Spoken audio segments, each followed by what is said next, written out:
예. 요한계시록 21장 9절에서 11절까지 보겠습니다. 요한계시록 21장 9절에서 11절 말씀. 우리 한 목소리로 같이 읽도록 하겠습니다. 421쪽이 되겠습니다. 같이 읽을까요? 시작. 일곱 대접을 가지고 마지막 일곱 재앙을 담은 일곱 천사 중에 하나가 나와서 내게 말하여 이르되 이리 올라오라. 곧 어린 양의 아내를 내게 보이리라 하고 성령으로 나를 데리고 크고 높은 산으로 올라가 하나님께로부터 하늘에서 내려오는 거룩한 성 예루살렘을 보이니 하나님의 영광이 있어 그 성의 빛이 지극히 귀한 보석 같고 벽옥과 수종같이 막더라. 아멘.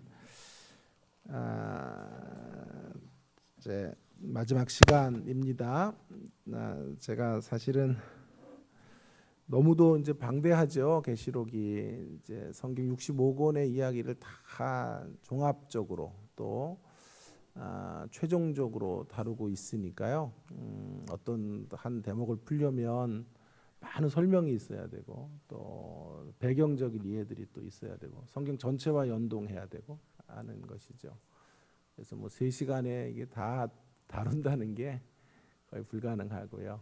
제가 교회에서 지난 말씀드렸지만 70회로 1시간씩을 이렇게 이런 집회로 말하면 이렇게 해서 70회를 한 거나 마찬가지. 그런 것 엑기스만 제가 모아서 하다 보니까 또 여러분들이 이게 잘 이해가 됐는지 어쩐지 이런 것도 좀 궁금하고 여러분의 질문도 좀 많이 받고 싶고 그런데 그런 시간을 또 가질 수가 없어서 좀 속상하기도 하고 하지요. 그러나 제가 어쨌든 저의 사명은 여러분이 계시록을 좀 편하게 볼 수 있고 다른 책과 마찬가지로 친근하게 옆에 두고 묵상할 수 있게 하는 그 한 걸음을 좀 뛰면 좋겠다 이런 생각이 들고요. 또 혹시 기회가 되면 더 좀 디테일하게 이제 좀 나누어서 볼 이런 시간들이 있으면 또 좋겠다 싶습니다. 자, 오늘 이제 제가 총 주제로 잡았던 것은 뭐냐면 교회여 일어나라는 것인데요.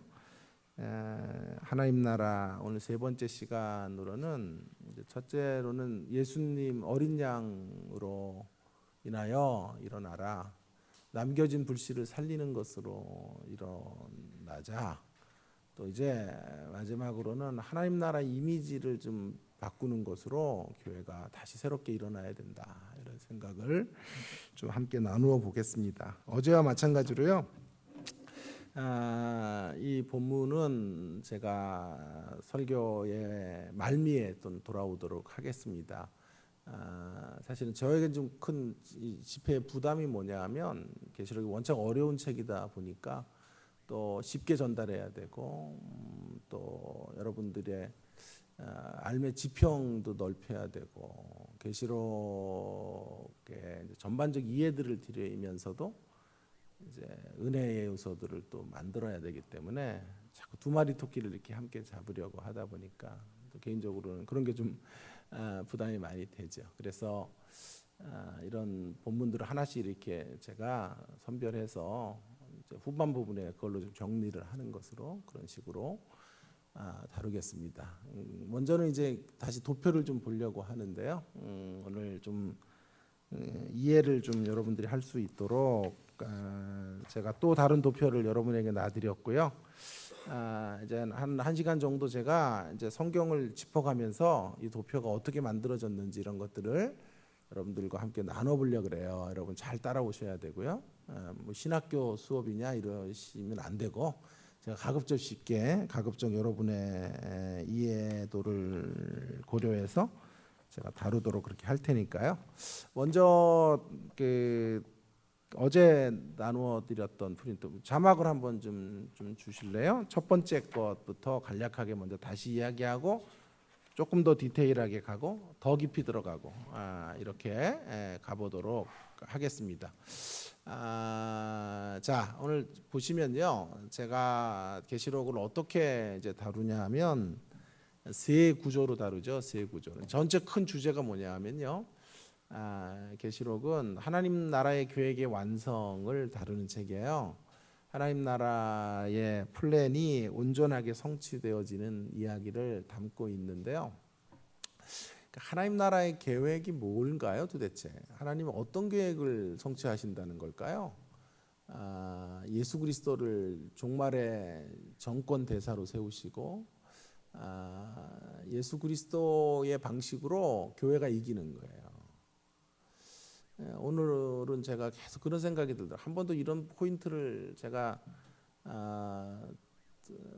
강의하면서 말한 적은 없었는데 오늘은 또 제 마음 안에 이런 생각이 계속 드는 거예요. 하나님 방식으로, 예수 그리스도의 방식으로 이기는 교회가 되도록 하는 게 하나님 나라의 완성인 거예요. 예수님의 방식으로 이긴다는 게 뭘까요? 예수님처럼 이긴다는 게 뭘까요? 예수님을 보여주시고 그건 어린 양의 방식이라고요. 어린 양의 방식은 십자가의 방식인 거죠. 십자가의 방식은 순환과 고난과 자기 희생과 자기 내어줌의 방식으로 예수님이 이기시는 것처럼 교회가 그런 방편을 따라서 예수님의 길을 따라 이기는 교회로 주께서 우리를 세우시려고 하시죠. 그 일이 완성이 되도록 하시겠다라고 하는 것을 계시록 총 주제로 우리 가운데 말씀해 주고 있는 거죠. 자, 그런 하나님의 계획, 하나님 계획이 뭔지 아셨죠? 어린 양의 방식으로, 어린 양의 길을 따라 우리도 그분의 길을 따라 이기는 거예요. 그래서 예수 믿어서 3년 만에 거부된다, 뭐 이런 기독교는 사실은 사기죠, 사기. 그러면 굉장히 실망해요. 예수 믿어 3년 만에 거부가 안 되거든, 잘. 그러니까 그런 기독교. 근데 어떻게 전할 방법이 없어요. 뭐 예수님 처음 전할 때 예수 믿으면 고난 받습니다. 그러면 누가 얘기를 듣겠어? 그러니까 예수 믿으면 복 받습니다. 이렇게 갈 수밖에 없는 거지만 교회 안에 들어와서는 이제 그 복이 뭔지 잘 말해줘야 되고, 결국 기독교 신앙의 표지는 십자가인 것을 알려줘야 돼요. 그리고 십자가의 길을 따라가는 게 복이다라고 그 개념들을 천천히 설명해 줘야 되겠죠. 자, 어쨌든 그런 하나님의 계획의 목표가 뭐냐 하는 것을 좀 1장부터 5장까지 다룬다고 제가 생각을 한 거죠. 그래서 1장에서 서론, 2장, 3장 7교회를 향한 하나님의 어떤 플랜이 제시되는 거죠. 온전한 교회로 세우시는. 지상의 교회가 다 불완전하지만 하나님의 계획은 온전합니다. 흠과 티가 없는 거룩한 하나님의 백성들로 세우시려고 하는 하나님의 계획들, 하늘 보좌까지 이끌어가는 이야기. 제가 좀 이따 또 다시 돌아올 거예요. 자, 그리고 이제 중요한 것은 본론인데, 수능으로 말하면 이거 처음에 1장부터 5장까지는 한 90%대가 다 맞출 수 있는 거예요. 한국 교회는 여긴 유명해요. 왜냐하면 7교회 이야기까지는 설교를 많이 하기 때문에 이제 그 뒤부터가 이제 문제인데 4장 이후부터 칼빈도 그랬다 그러니까 4장까지 3장까지만 다뤘다니까 그 칼빈의 후예들로 이렇게 살다 보니까 칼빈도 안 다룬 거 우리가 어떻게 다루냐 이렇게 해서 안 다루시는 모양인데 어쨌든 난이도가 하죠, 하. 그 다음에 이제 난이도가 중 정도가 되는 게 수능으로 말하면 뭐 한 50%대가 답을 찾을 수 있는 거죠. 그게 마지막 엔딩의 장면이에요. 17장에서부터 22장까지.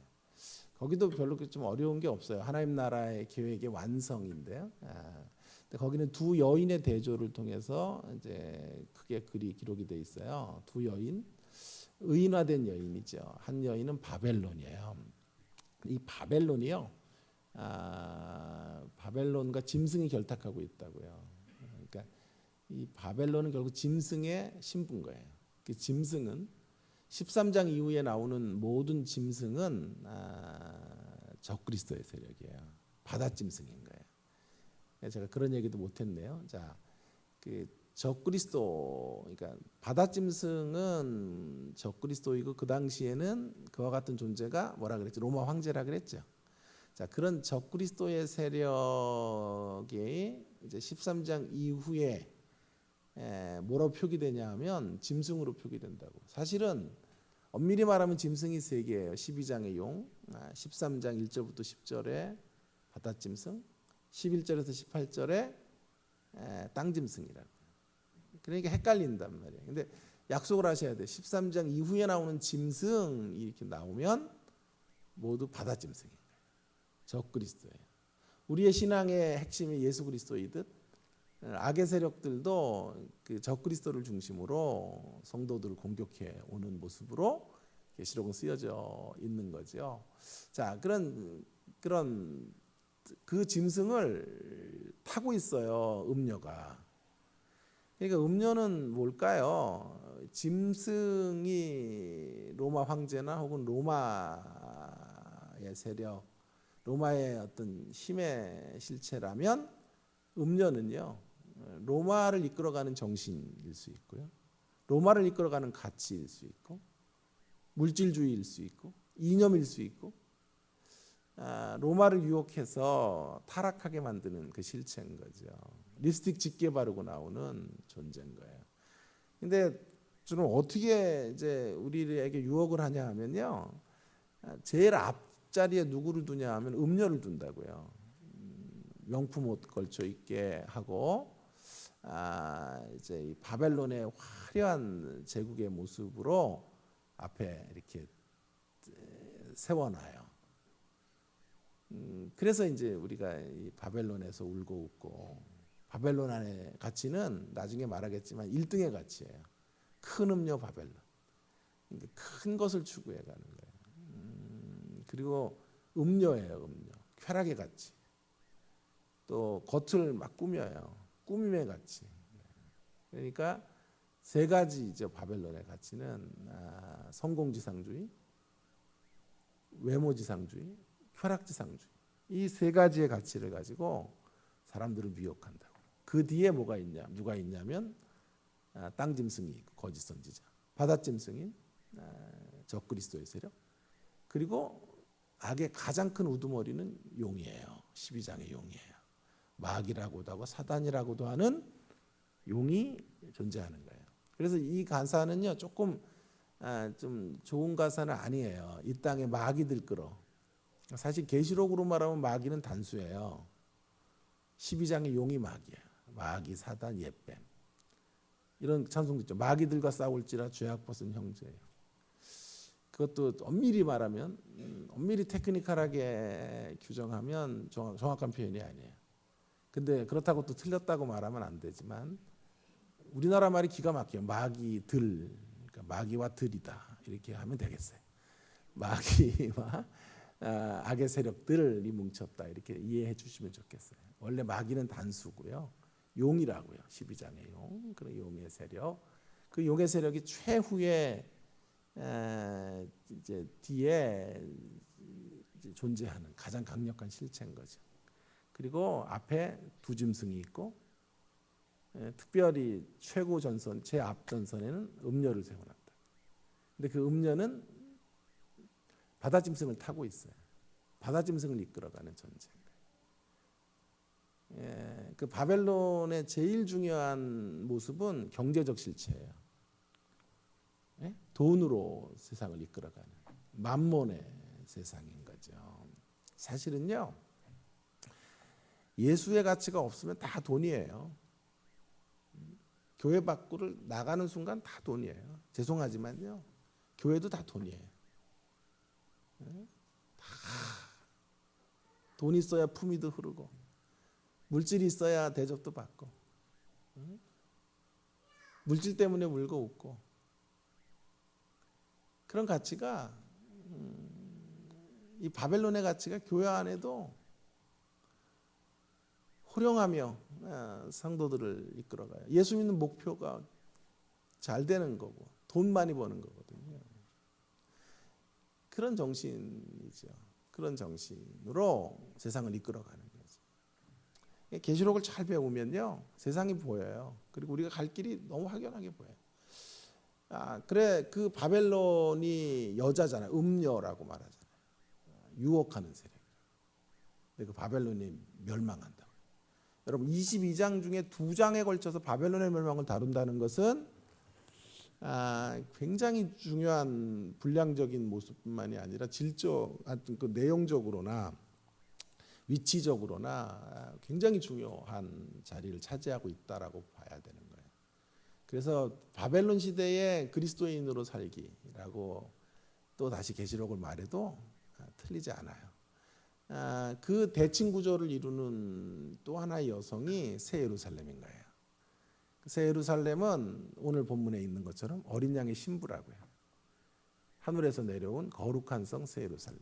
아까 음녀의 이 수식어가요 큰 음녀였다면 새 예루살렘의 수식어는 거룩한 성 새 예루살렘입니다. 이 두 세력이 완전히 전혀 다른 가치를 살고 있는 존재로 서 있는 거죠. 새 하늘과 새 땅과 새 예루살렘의 관계를 좀 잠깐 생각을 해보면요. 새 하늘과 새 땅을 새 예루살렘과 동격으로 놓는 학자들도 많아요. 그러니까 새 하늘과 새 땅이 우리가 흔히 말하는 천국이요. 그 천국은 또다시 말하면 새 예루살렘과 같다. 이렇게 가는 사람이 있고 제가 선택하는 견해는 뭐냐면 새 하늘과 새 땅이 천국이라면 지금 계시록에서는 천국의 전모를 보여주는 게 아니고요. 계시록에서의 관심은 그 새 하늘과 새 땅이 펼쳐지는 곳에 교회의 운명이 어떻게 되는지를 알려주는 거예요. 그러니까 새 예루살렘을 새 하늘과 새 땅이라고 말해도 되지만 저는 오늘 본문의 근거에서 어린 양의 신부인 교회, 어린 양의 신부인 교회의 운명을 보여주는 이야기로 읽는 것이 더 좋겠다 싶어요. 그런데 그 어린 양의 신부인 교회는 거룩한 성, 하늘에서부터 내려온 이런 존재인 거죠. 자, 바벨론은 소유용 가치예요. 바벨론의 가치는 소유용 가치. 그러면 새 예루살렘의 가치는 소속형 가치예요. 하늘에서부터 내려온 새 예루살렘. 하나님께 소속된 자. 뭐가 거룩이에요, 여러분? 뭐가 거룩일까요?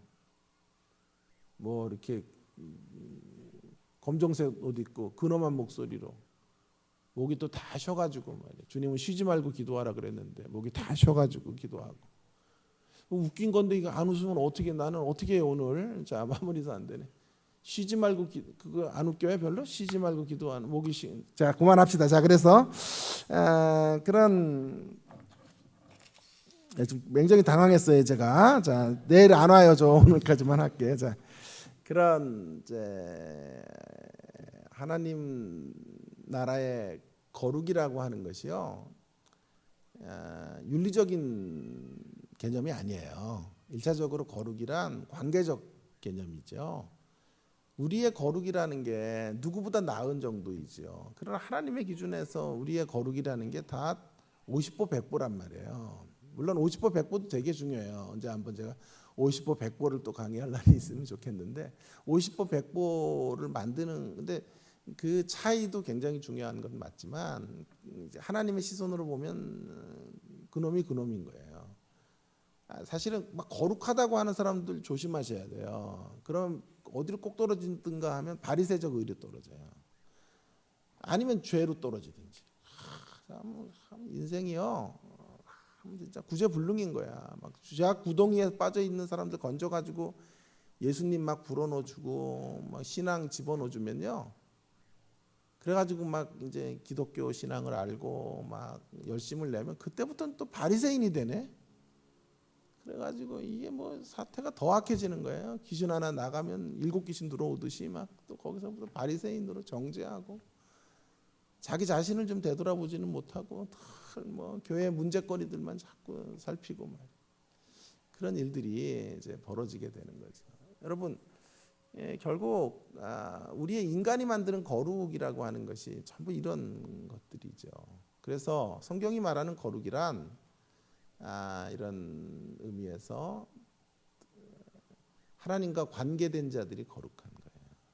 하나님이 거룩하다고 말씀하시는 자가 거룩한 거죠.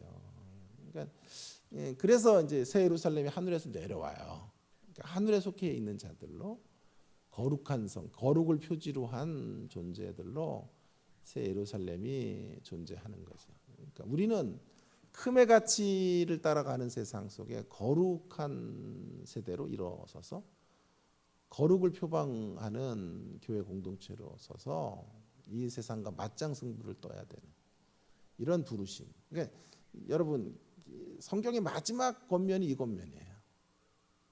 성경의 마지막 권면은 두 여인의 이야기로 끝나요. 시작은 창조의 이야기지만 엔딩은 두 여인 이야기라. 두 여인 이야기인데 바벨론처럼 살지 말고 새 예루살렘인으로 살아라. 이 메시지예요. 성경의 최종 메시지가 궁금하지 않으셨어요? 성경의 최종 메시지가 뭘까요? 새 예루살렘 사람으로 살아라. 새 예루살렘의 가치로 소속된 가치를 따라 이 땅을 살아가도록 하는 것이 새 예루살렘. 거기까지 자세히 안 가려고 그랬는데 자, 좀 더 가보면요. 그런데 놀라운 사실은 보세요. 음녀는 큼이죠. 큼. 새 예루살렘은 거룩함이죠. 주여. 아직까지 반응 한 번도 안 보였어요, 여러분요. 자, 새 예루살렘 거룩함이죠. 근데 제가 질문해 볼게요. 큼의 반대말은 뭘까요? 자금이죠. 그러면 이렇게 가야 될 것 같아요. 큰 음녀, 작은 새 예루살렘. 이렇게 가야 될 것 같은데 성경이 선택한 단어는 큰 음녀 바벨론과 대칭 구조를 이루는 존재는 거룩한 성 새 예루살렘인 거예요. 그러니까 뭔 얘기를 하려고 그러는 걸까요? 이런 거는 없어요. 어디에도. 제가 묵상을 오래 하면요. 이렇게 이제 하나님이 좀 많이 열어주시는 대목이 있는 거예요. 성경 자체가 참 그런 의미에서 참 묵상을 요하는 책이에요. 그래서 어느 날 이런 묵상을 하다가 왜 큼의 반대말로 작은 새 예루살렘이라고 하시지 않았을까? 성경은 승리주의를 배격하지만 거짓된 승리주의를 그렇다고 패배주의 기독교를 또 용인하지도 않아요. 패배주의 기독교. 모든 신자들은 다 작아야 되고 초라해야 되고 그래야 돼요? 신앙의 부모들이 되게 헷갈려하는 거예요. 막 교회 오면 막 신앙으로 살라고 신앙이 우선이라고 말을 하니까 아멘 하는데 집으로 돌아가서 세상 앞에 서면 세상 한가운데서 대학이 중요하거든. 그죠?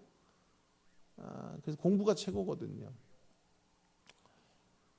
근데 또 교회 오면 또 그게 아니라고 하고 또 마음의 내심으로는 공부 잘하는 애들이 되기를 원하고 이렇게 되는 거예요.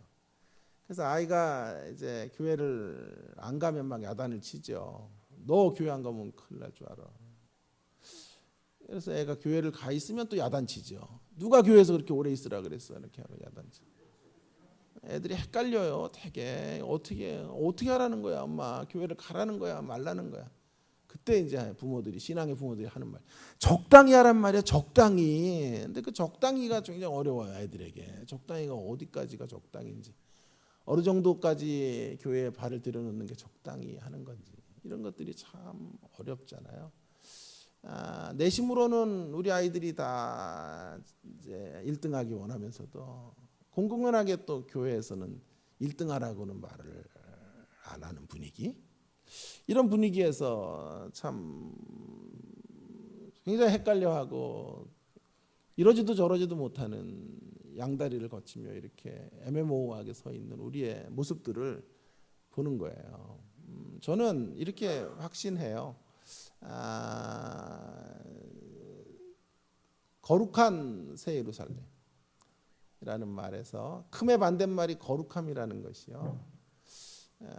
거룩한 큼이 귀한 거다 이렇게 생각을 해요. 거룩한 큼. 거룩이 있으면 크면 좋아요. 아멘도 안 할 거예요? 자, 거룩이 있으면 크면 좋죠. 예? 우리 자녀들이 거룩을 동반한 큼의 자리로 가기를 저는 간절히 바라요. 1등 하라 그러세요. 왜 그렇게 못해요? 당당하게 머리가 되라고 말씀해 주셔도 돼요. 우리 좀 솔직하자고요. 솔직하게. 응? 우리의 본심은 어디 있어요? 막 이렇게 막 교회 안에서 막 이렇게 길들여진 이런 모습으로 막 가공된 이야기 하지 말고 솔직하게 우리의 가슴을 턱 이렇게 내놓으면 애들 1등 하기 원하잖아요. 1등 하라 그러시면 되지 뭐. 근데 거룩함을 앞자리에 둬야 돼요. 거룩한 1등이 있으면 좋아요.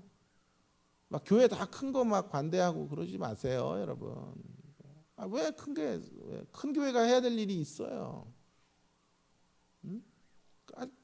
커서 이룰 수 있는 일들이 있단 말이에요. 저는 16년째 한국에 와서 이제 교회 한 교회를 섬겨요. 대학생 숭실대 아이들, 저도 이제 거기서 공부를 했는데 아이들 이제 유학 오잖아요. 유학이 아니라 지방에서 올라오면 걔네들 집으로 전도해가지고 남자아이들 목사님이 데리고 자고 여자아이들은 사모님이 데리고 자고 교회에서 그렇게 해서 이제 20명, 30명 이렇게 자고 그렇게 한 교회예요. 머릿돌 교회라고 우리 교단 교회인데요. 그 교회 협동 목사로 지금도 한 달에 한 번씩 가서 설교를 해요. 전 뭐 한 번 관계를 맺으면요, 막 그렇게 막 찌질하게 맺고 이런 거 싫어해요. 한 번 관계 맺으면 한 16년 정도 이렇게 가는 거고, 주님 오실 때까지 관계 맺자 그래서 그럼 그렇게 하자 이렇게 해서 웬만하면 안 바뀌어요. 그냥 쭉 가는 거. 신앙보다 의리가 저에게는 이렇게 중요한 거예요. 의리를 가지고 말이야 이렇게 가는 거예요. 근데 목사님이 이제 내비게이터에서 나온 교회인데요. 숫자를 늘리기를 너무 싫어하시는 거예요. 그래가지고 규율이 너무 세요. 여자들과 남자들이 여자들은 2층에서 공동 생활하고 남자들은 이제 1층에서 생활을 하는데 서로 눈만 마주쳐도 퇴교해요. 그래가지고 나가라 그래가지고 뭐 연애하면 뭐 완전히 뭐 용서도 안 해요. 막 그렇게 엄한 규율 속에서 시집을 안 보내네, 장가를 안 보내요. 준비하고 시집 가고 장가 가야지. 니들이 결혼 생활이 장난인 줄 아냐고. 막 이런 얼마나 강력하게 막 제자 훈련을 시키는지 매일 만나죠. 아이들을 매일과 같이 저녁 시간이면 만나가지고 20분씩 30분씩 어떻게 살았는지, 오다가 또 잘못된 이상한 영화 19금 영화 봤는지 안 봤는지 이런 거 막 해가지고 마음에 미움이 생겼는지 이런 거 점검해가지고 기도시키고 막 이런 교회예요. 그래가지고 제가 그 교회에 이제 가면서 너무 은혜를 많이 받은 거야. 이런 사람들이 있나 싶은데 그런데 안타깝게도 그렇게 해서 이제 교회가 한 60명 정도로 이렇게 계속 목사님 끊으시는 거야. 더 많아져도 딴 데로 보내고 어른들이 와도 우리 교회보다 다른 교회 소개해드릴 때는 가시라고. 그래서 예수님도 12명 제자밖에 없었는데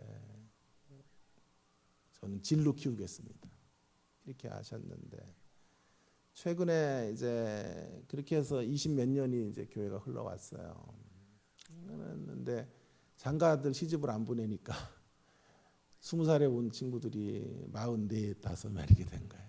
그러니까 난리가 난 거죠. 막. 그러니 안 되겠으니까 교회 안에 이제 서로 짝을 맺어준 거야. 그래가지고 짝짓기 교회 안에서 이루어져가지고 한 10커플 정도가 나온 거예요. 그리고 한 3커플은 신학을 와가지고 저한테 배우고 목사가 된 거예요. 저는 그 과정들을 다 봤잖아요. 그리고 이제 빨리 결혼해라 이제 선언을 다시 바꾼 거예요. 그랬더니 그 신앙으로 훈련된 자매들이 참 놀라워요. 한 5명이 진짜 믿을 만한 자매들이 불신자들 데려온 거예요. 예수님 안 믿는 자들. 그래가지고 데려와서 결혼하겠다 그러는 거예요. 야, 내가 언제 예수 믿는 사람이랑 결혼하나 그랬지. 그렇게 예수 안 믿는 사람들 데려오라 그랬냐. 신랑이가 벌어져가지고 목사님이 쓰러지신 거예요. 정말 자기가 뭘 했나, 한 생애 동안 나는 실패한 목회자다. 그래가지고 목사님이 목회를 접으시려고 하고 얼마나 저를 붙잡고 우시고 극단적인 선택도 하고 싶을 정도의 마음을 가졌다. 내가 한 일이 다 이게 허무한 일이었다. 아이들 보라고. 여러분, 제가 너무 안타까워요. 제가 매주마다 가서 목사님한테 말씀드렸어요. 목사님, 교회가 꼭 작아야 됩니까, 목사님? 결혼하면서 서로 부대끼면서 배우는 거지. 언제까지 훈련을 합니까? 주님 오실 때까지 우리 훈련해도 안 돼요, 목사님. 그래도 제 말을 안 들으시더라고요. 이렇게 된 거예요. 그래서 이제는 제발 그러지 마시고, 이제는 문도 여시고 사람 들어오는 거 받으시고, 그렇게 해서 새롭게 한번 일어나 보십시다. 여러분, 의외로 우리가 이 큼에 대한 어떤 거부 반응이 너무 심한 경우도 있는 것 같아요. 그래서 지일로 가겠다는 명목으로 큼을 거절할 필요는 없어요. 거룩한 큼은 제일 좋은 거예요. 또 거룩한 자금도 좋아요. 그죠? 거룩한데 작아요. 괜찮잖아요. 오히려요, 전도는 더 잘 돼요. 거룩한 자금이. 거룩한데 신앙이 깊은데 사업이 잘 안 돼요. 근데 견뎌요. 예?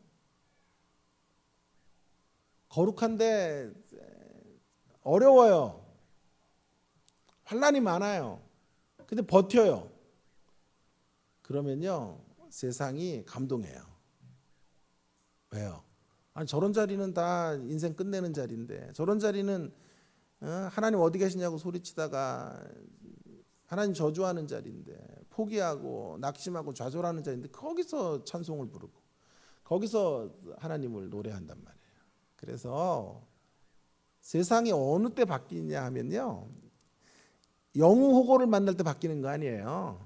영우호고는 세상에서 너무나 많이 봤어. 성공한 사람, 돈 있는 사람, 뭐 권력의 일인자들을 수두룩하게 봤기 때문에 그런 사람이 다시 하나 기독교인으로 나타난다 그래가지고 뭐 꿈쩍도 안 해요. 예? 우리나라는 장로 대통령도 몇 차례 있었고, 여러분, 기독교인 그런 성공한 자들이 많이 나왔지만 세상은 더 밝아지지 않았단 말이에요. 그런 것 가지고는 안 되는 거예요. 세상이 어느 때 바뀌냐 하면요, 그들에게 없는 다른 이야기를 사는 사람들을 만날 때 바뀌는 거예요. 그들에게 없는 다른 스토리를 사는 사람들, 다 좌절하고 절망하고 낙심해야 될 때 그 자리를 딛고 일어서는 이야기를 갖고 있는 사람들의 이야기들을 접할 때, 당신이 그렇게 살 수 있는 이유가 무엇이요? 라고 묻게 되는 거예요. 그때 내 안에 있는 예수를 꺼낼 때 바뀌는 거예요. 그러니 거룩한 자금도 귀한 거예요. 어쩌면 거룩한 자금이야말로 정말 하나님의 역사에 가장 아름답게 쓰여질 수 있는 모습인지도 몰라요. 자, 그러니 큼을 거절할 필요도 없고 작다고 주눅들 필요도 없는 것 같아요. 거룩함이 있으면 좋겠어요. 거룩함만 앞에 수식어로 들어갈 수 있다면 크게 하시면 큰 길로 가는 거예요. 작게 하시면 또 작은 길로 가는 거예요. 막 일부러 막 고난 받으려고 그러진 마시에요, 여러분. 부탁할게요. 막 머리 막 벽에 막 부대가지고 피 흘리고 그러지 마시기 바래요. 예? 막 공부 저기 애들 안 시키고 일부러 막 공부하려 그러는 애들 막 핍박해서 공부 안 시키고. 좀 웃든지 좀 해봐요. 그래야 빨리 진도를 나가는데, 자, 그렇게 하지는 말기 바랍니다. 예? 그렇게 할 필요는 없어요. 거룩한 큼도 귀하고 거룩한 자금도. 문제 이제 약한 건 이거예요. 거룩함 없는 큼이에요. 거룩함 없는 자금이에요. 뭐가 3위일까요? 1등은 거룩한 큼, 2등은 거룩한 자금, 3위는 뭘까? 어려워요. 근데 차라리 거룩함 없을 바에는 그냥 큰 게 나을 것 같아. 3위 거기 놓읍시다. 거룩함 없는 큼. 4위가 뭘까요? 어려운데 거룩함도 없고 작아. 여러분, 저는 그건 최악이라고 봐요. 제가 팀 켈러를 매 시간마다 얘기했는데요. 팀 켈러가 센터 처치라는 한 1000페이지짜리 책에서 이런 얘기를 해요. 흔히 이렇게 말했잖아요. 여태까지 성공이냐 신실함이냐. 근데 팀 켈러는 그렇게 갈 줄 알았더니 성공보다 신실함을 추구하자. 이렇게 가는데요. 성공보다 거룩. 그게 바벨론의 가치인데요. 근데 그러나 성공을 거절하고 거룩함으로 가는 것이 대안이 아니다라고 말해요. 그래서 성경이 말하는 기독교인의 삶은 뭘까요? 나는 성공 싫어. 나는 큰 교회 싫어. 나는 부자 되는 거 싫어. 가난해질 거야. 그렇게 되는 걸까요? 아니라고요. 그럼 어딜까요? 성경에서 강조하는 기독교인의 삶의 모델은 열매예요, 열매. 열매. 그래서 하나님이 가드너로 나타나요, 가드너. 저는 정말 신실하면요, 열매가 있어야 된다고 생각해요. 아멘 안 해도 돼요. 그냥 다 하다가 갈게요. 자, 정말 신실하면요, 막 신실하며 나의 무능함과 초라함과 게으름을 변명하게 하면 안 돼요. 정말 신실한 사역자라면 반드시 열매가 동반돼야 돼요. 열매로 알지니 열매로 알아야 돼요. 그래서 제가 전도사님들에게도 얘기해요. 막 교회 가가지고 나는 진로하겠다고 그러고 막 질적으로 가르친다고 애들이 막 줄고 그렇게 하면서도 뭐 나는 질적으로 가르쳤고 양적인 거 신경 안 썼대. 제발 그렇게 유치한 얘기들, 말도 안 되는 변명들 하지 말라. 정말 신실하게 사역을 하면 반드시 그 신실함에 동반되는 열매가 따라와야 돼요. 그게 우리를 검증하는 가장 중요한 증표가 돼요. 여러분의 모습 속에서도 마찬가지, 저의 모습 속에서도 마찬가지. 열매 없음에 대해서 통곡하고 가슴을 쳐야 된다. 자, 그래서 제일 악한 게 뭐냐 하면요, 뭐 거룩함도 없어요. 거룩함도 없으면 통회라도 해야 되고 아포라도 해야 되고 막 이러는데요, 작은데도 또 거룩도 없어. 무능한데 또 거룩도 없어. 기도도 안 해. 맨날 C 맞고 F 맞고 그러면서도 그럼 기도라도 해야 쓰일 텐데 말이야. 기도도 안 하고. 그만합시다. 그래서 속 터져서 그래요. 속 터져서 기독교인들이 막 이렇게 말도 안 되는 변명 늘어놓고 말이야. 자신들의 무능함을 막, 자신들의 그런 초라한 모습들을 막 이렇게 신앙의 이름으로 포장하고, 이런 거 정말 좀 속상해요.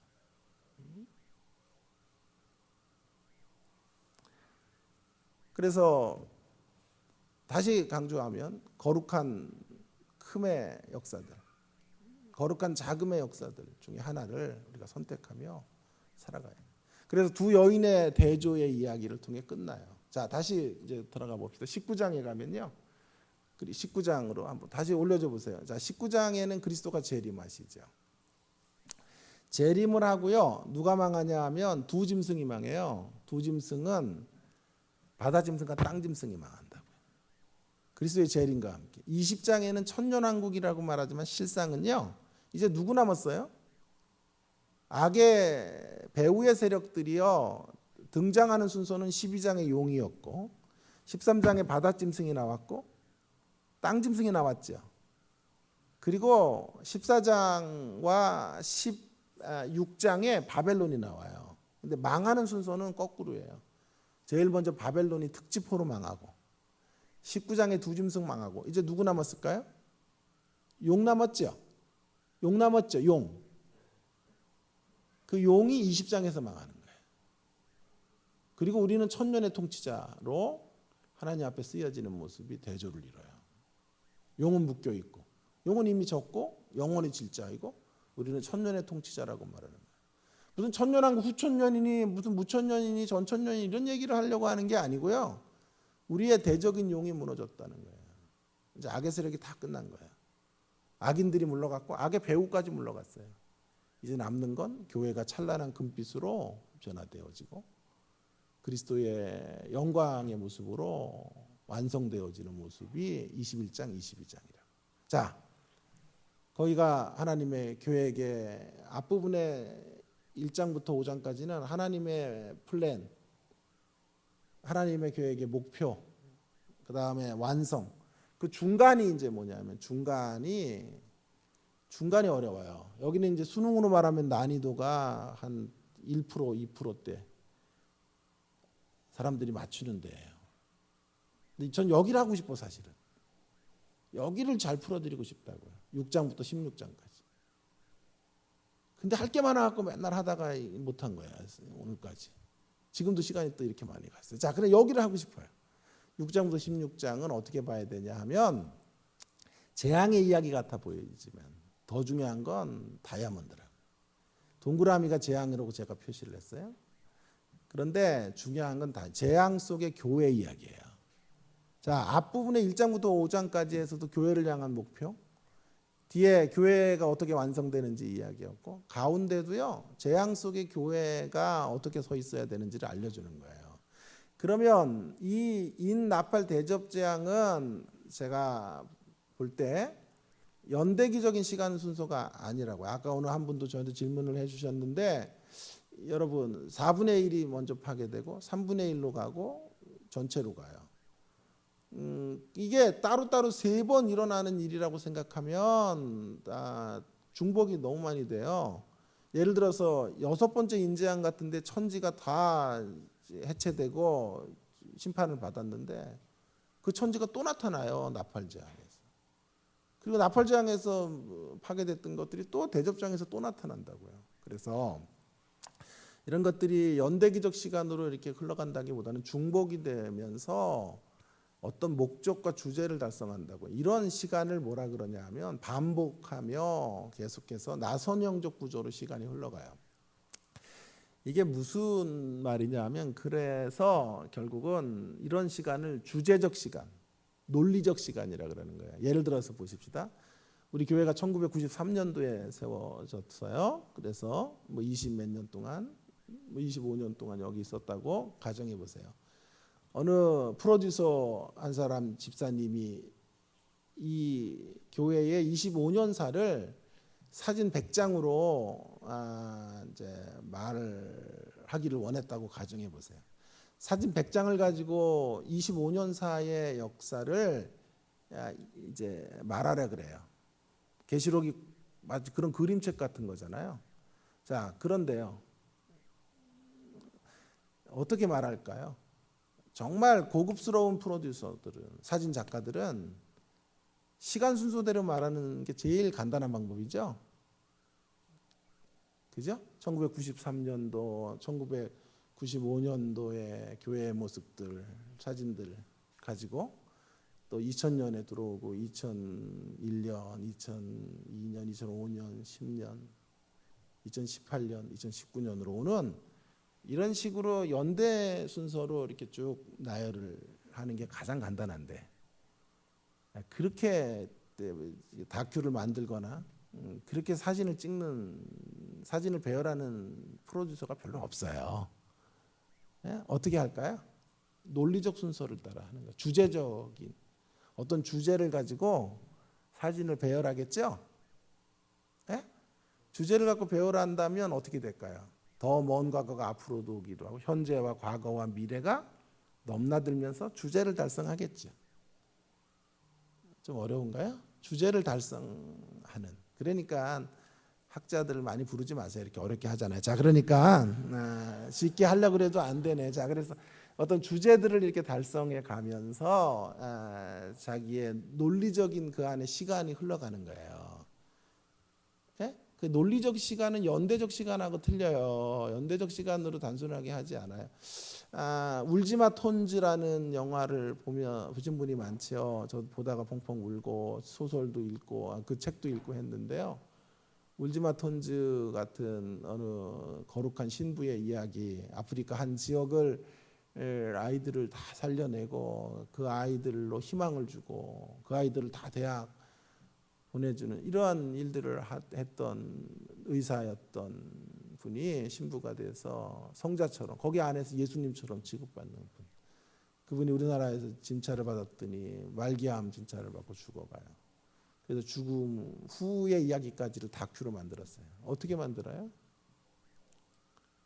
가장 단순한 방법은 태어날 때부터 연대적으로 쭉 해가지고 죽을 때까지 죽음 이후까지 가겠죠. 그렇게 다큐 안 만들어요.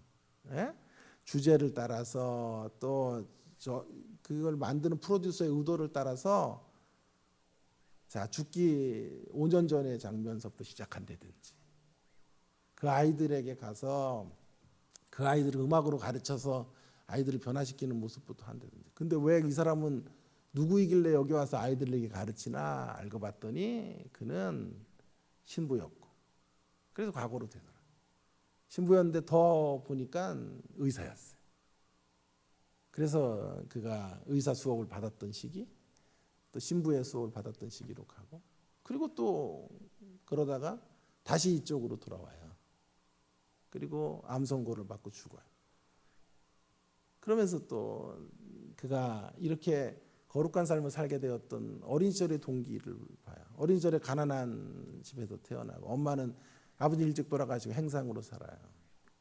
그때 자기를 위로해 줬던 것이 두 가지.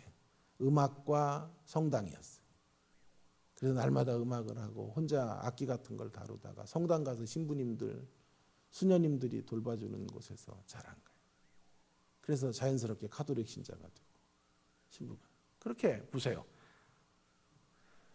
아휴, 왜 이러냐. 자, 그래서 이렇게 연대적 시간으로 안 가지요. 예? 과거, 현재, 미래가 넘나들죠.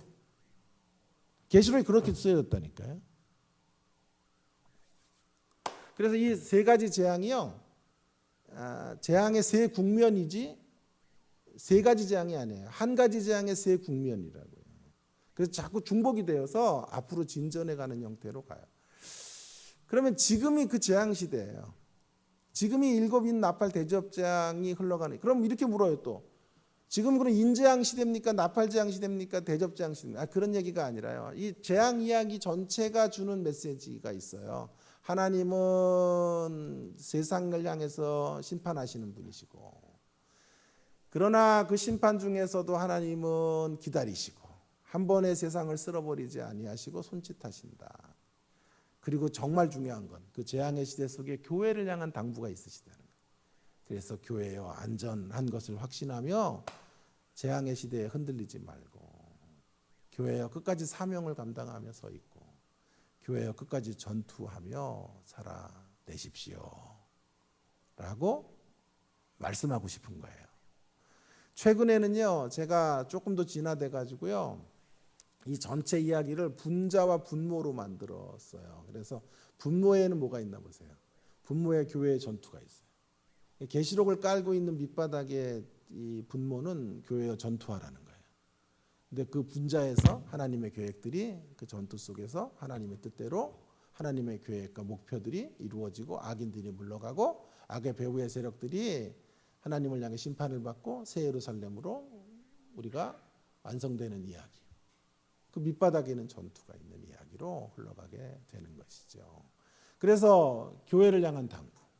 악인들이 물러가는 자리에 교회가 서 있어야 될 위치들을 알려주려고 하는 것이죠. 자, 이제 이런 개괄적인 이야기. 근데 왜 밑에 거를 다이아몬드 두 개가 막간인데요. 막간을 하나는 밑으로 뽑았을까? 제가 조금 이따 설명을 드릴게요.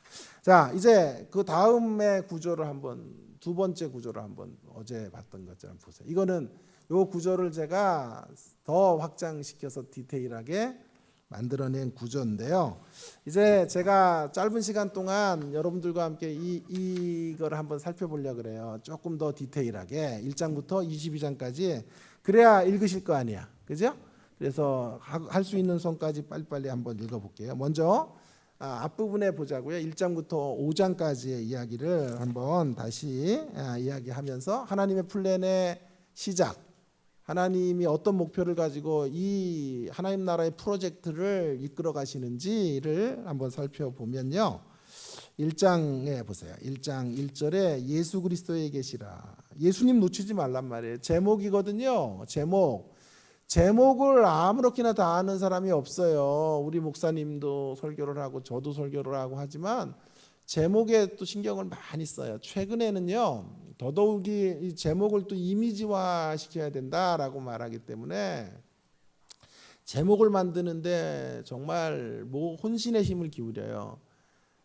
제가 이 강의안을 이렇게 목사님에게 드릴 때도 제목을 다시 뭘로 잡을까, 이게 고민이 제일 컸어요. 제목이 이렇게, 그것이 이제 성도들에게 이미지로 전달이 되어야 하기 때문에 그래서 잡은 게 이거냐고 또 말씀하시면 할 말은 없지만, 자 어쨌든 그렇게 제목이 좀 중요하다고요. 제가 좋아하는 이제 글쟁이 중에 한 사람이 장영희라는 교수인데요.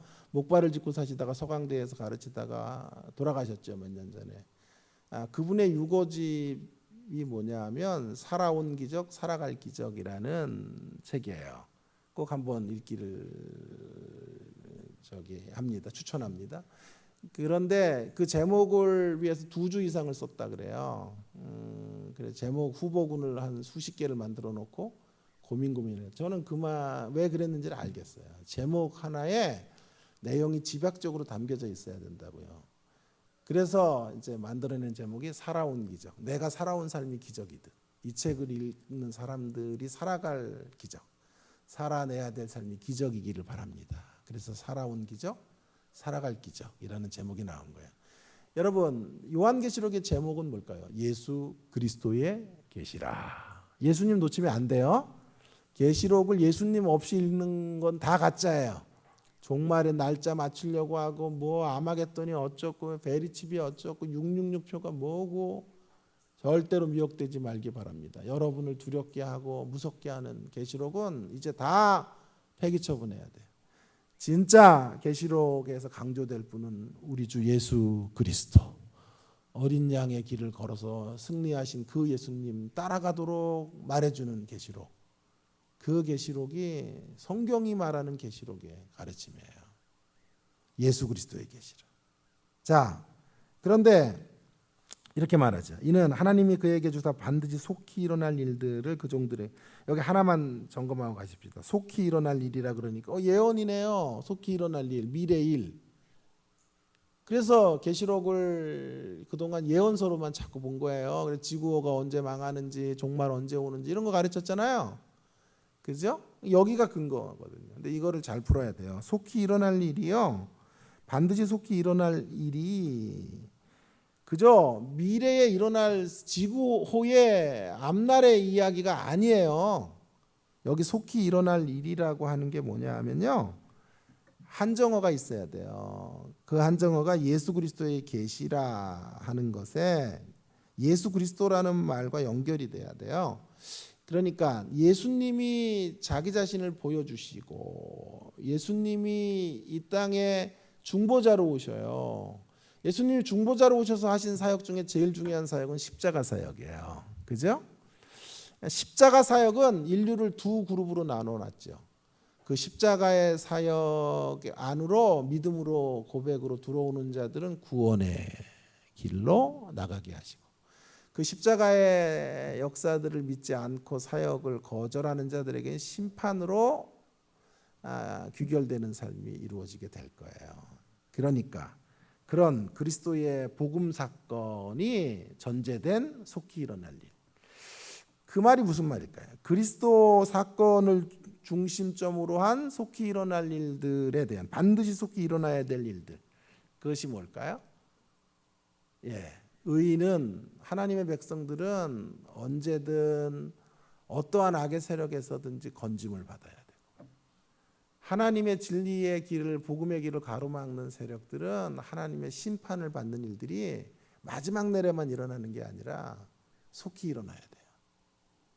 그것이 우리의 앞에 이루어질 일들이어야 해요. 지금 교회는 이런 일들을 경험하지 못하고 있는 거죠. 진리를 붙잡는 자들이 핍박을 받고 악의 세력들이 기승을 부리고 있단 말이에요. 그래서 이런 일들이 바로잡혀야 돼요. 예수 그리스도 안에서 이루어진 복음 사건과 십자가 사건이 반드시 명명백백하게 역사 속에 완성이 돼야 돼요. 그 일에 대한 속히 일어날 일이에요.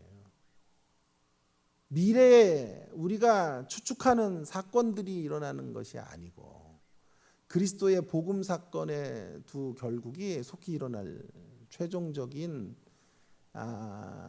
역사로 드러나야 된다 이 말이에요. 그런 의미에서 속히 일어날. 그래서 앞일을 예언하는 예언이 아니라 결국 예언이라는 말이 어떤 뜻이냐 하면요, 하나님의 뜻을 밝힌다는 뜻의 예언이에요. 하나님의 뜻을 밝히는 차원의 예언은, 그래서 전 예언자예요. 여러분에게 예언하는 거예요. 하나님의 뜻을 밝히기 때문에. 여러분, 제가 분명히 말합니다. 하나님 뜻대로 안 사시면 매 맞아요. 전 예언하고 있는 거예요. 하나님 뜻대로 잘 사시면 하나님께서 여러분의 인생 가운데 놀라운 복으로 함께 해주세요. 이런 거 예언할 수 있어요.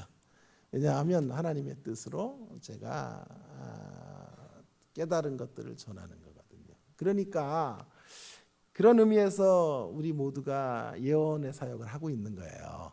미래의 일을 예측하는 예언이 아니라 하나님의 뜻을 분별하고 전하는 차원에서 예언이에요. 그런 일의 관점에서 속히 될 일들이 반드시 말씀되어지고 있는 책 요한계시록이에요. 그리고 이 말씀을 읽는 자, 듣는 자, 지키는 자가 복이 있다고 하고, 자 이제 그 예수님께서 놀라운 사실은 13절에 보면 촛대 사이에 인자 같은 이가 발에 끌리는 옷을 입고 가슴에 금띠를 띠고 계세요. 인자 같은 이가 예수님인데 초라한 모습으로 와 계신 분이 아니에요. 예수님은 초림하시는 모습으로가 아니라 다시 재림하실 모습으로 서 계신 거예요. 왜 이런 예수님이 소개되어야 할까요? 첫 자리에서 이유가 있어요. 지금 고난을 당하고 있는 성도들에게 나약한 예수님이 아닌 이미 그 고난의 길을 지나서 영광의 모습으로 서 계신 그 그리스도가 필요해요. 그래서 그분 안에 교회가 힘을 얻어야 돼요. 그래서 촛대 사이에, 촛대는 자 보세요. 20절에 보면 촛대는 일곱 금촛대는 촛대라. 일곱 별은 일곱 교회의 사자여 일곱 촛대는 일곱 교회니라. 교회 가운데 계셔서 이 영광스러운 승리자 예수님께서 교회를 지켜내실 것이다. 교회를 영광스러운 자리까지 이끌어 주실 것이다. 자, 2장부터 3장에서는요, 에서보도 사빌라라고 표현되어지는 일곱 교회 이야기예요. 하나님이 교회를 향해 갖고 계신 기대가 일곱이에요. 온전함의 자리다. 그리고 어제도 말했지만 21절로 와보세요. 3장 21절에 오면 그 최종적인 말씀은 이기는 그에게 내가 내 보좌에 함께 앉게 하여 주기를 내가 이기고 아버지의 보좌에 함께 앉은 것 같이 하리라, 이렇게 말씀했죠. 이기는 자에게는 내가, 예수님께서 하나님의 보좌에 앉은 것처럼 이기는 자들을 그 보좌에 앉게 해주겠다. 이것이 하나님이 갖고 계시는 플랜이에요. 플랜의 시작이에요. 이 일들을 이루실 거예요. 어떤 경우에도, 어떤 방해 공작 속에서도 교회를 이렇게 이끌어 가실 거예요. 자, 실제로 그런 일들이 이루어졌는지가 4장과 5장에서 하늘 보좌의 광경에서 이제 보여지고 있는 거죠. 어제도 보았던 것처럼 4장 4절에 보면 24장로, 우리를 대표하는 24장로가 흰 옷을 입고 머리에 금관을 쓰고 앉아 있어요. 그 앉아 있는 그리스도를 통해서 이제 그런 이야기들이 완성이 되고 우리를 향한 하나님의 계획이 온전히 이루어질 것을 이미 예견하게 만들어줘요. 저와 여러분이 하늘 보좌에 앉게 될 운명이다라고 하는 것을 말해주는 거죠. 그래서 4장과 5장에 제일 많이 나오는 단어가 하늘 보좌예요. 하늘 보좌가 17번 정도 쓰인다, 이렇게 말하는 학자들도 있어요. 그러니까 가히 계시록은 보좌의 책인 거예요. 보좌의 책, 하늘 보좌. 왜 하늘 보좌가 중요할까요? 지금 교회가 핍박을 당하고 있어요. 누구 때문에? 세상 보좌에 앉아 있는 자들에 의해서. 세상 보좌는 날로 커져가요. 거기서 신음하고 있는 세상을 향해, 교회를 향해 세상 보좌 너머에 하늘 보좌가 있다는 거예요. 진정한 보좌에 앉으신 분이 통치자이시고 그분의 허락 없이는 그 누구도 자의적인 결정으로 교회를 핍박할 수 없어요. 그러니 하나님의 허락 속에서 주어진 결과들이다 라고 하는 것들을 인정하게 하고 하나님이 궁극적인 통치자이심을 바라보게 하면서 교회로 하여금 이런 영적인 안목을 갖게 만들어주는 거예요. 여기서부터가 이제 계시록의 시작이라고 할 수 있어요. 진짜 본격적 계시예요. 앞에까지는 편지고. 그런데 첫 자리에서 하늘 보좌부터 보여주고 하늘 전망대부터 보여줘서 그 전망대 위에서 우리의 운명들을 바라보도록 만들어주는 거예요. 그래서 계시록을 풀다가 잘 안 풀리면 4장 5장으로 달려오셔서 이 전망대 위로 올라가셔야 돼요. 그래서 우리가 누구인지, 우리가 최종적으로 어떻게 될 자인지를 확인하고 다시 두려움의 책이 아닌 소망과 위로의 책으로 다시 받고, 우리의 삶에 대해서 몸소리치며 두려워할 필요가 없어요. 우리의 고난이 있지만 고난 너머에 있는 최종적 우리의 운명은 부활이에요. 우리의 최종적 운명은 새 예루살렘이 되는 거예요. 금빛 찬란한 성으로 완성되는 거예요. 하늘 보좌에 앉는 거예요. 그 사실을 끌어다가 오늘을 살아갈 수 있도록 만들어 주는 메시지. 자, 5장에 가면 4장에서 하늘 보좌에서 하나님 봤는데요. 24장로도 봤고 네 천사도 봤는데 네 생물도 봤고 천상의 무리들을 다 봤는데, 사도 요한이 이 글을 쓰면서 진짜 보고 싶었던 분이 예수님이에요. 예수님 안 보여요. 그래가지고 두리번 하는데 안팎으로, 이번에 눈에 들어온 것도 여전히 안팎으로 쓰여진 책이에요. 일곱인으로 봉해져 있고, 근데 천사 하나가 하늘에서 음성을 들리기를 누구도 열자가 없다는 거야. 여러분, 이 열자가 없으니 울어요. 왜 울었을까요? 책이 안 열리면 그뿐이지 뭐. 그렇지 않아요. 이 안팎으로 쓰여진 책의 내용이 뭘까요? 아까 얘기했죠. 복음 내용이에요. 복음의 내용. 복음은 두 가지 결과를 만든다 그랬죠. 구원과 심판. 그러니 책이 열리지 않는다라는 말은 책이 닫혀 있으면 구원의 역사가 이루어지지 않고, 건져주셔야 될 자들을 건져주시지 않는다는 뜻이고, 또 그렇게 되면 악은 기승을 부리고 악을 심판할 존재가, 그 역사가 펼쳐지지 않는다는 뜻과 같아요. 그래서 요한이 크게 울었어요. 그랬더니 울지 말아라. 5절에 유다 지파의 사자 다윗의 뿌리가 이겼으니 그 두루마리와 일곱인을 떼시리라. 이렇게 말씀하고 있죠. 그래, 예수님이 이기셨구나. 유다 지파의 사자, 으르렁대는 라이언, 짐승의 왕 사자로 이기셨구나. 다윗의 뿌리가 되는, 다윗도 위대한데 그 뿌리가 되는 왕, 왕의 왕, 권능의 왕, 그런 소리를 들어요.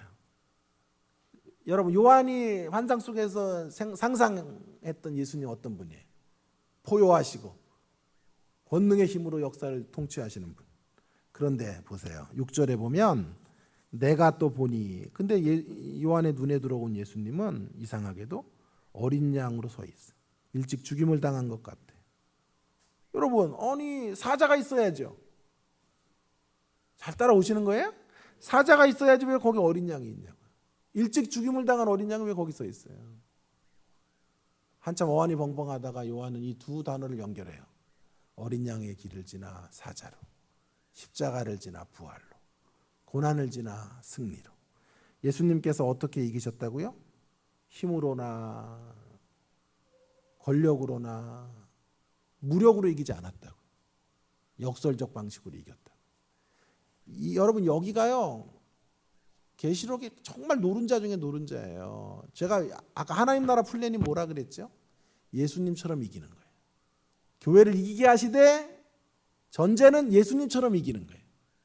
교회를 이기게 하시되 예수 믿고 죽을 때까지 3년 후에 거부되게 하셔서 죽을 때까지 세상을 편편하게 누리고 바벨론에서 가장 안락한 자리에 살다가 이기는 자로 운명 지어놓지 않았다고요.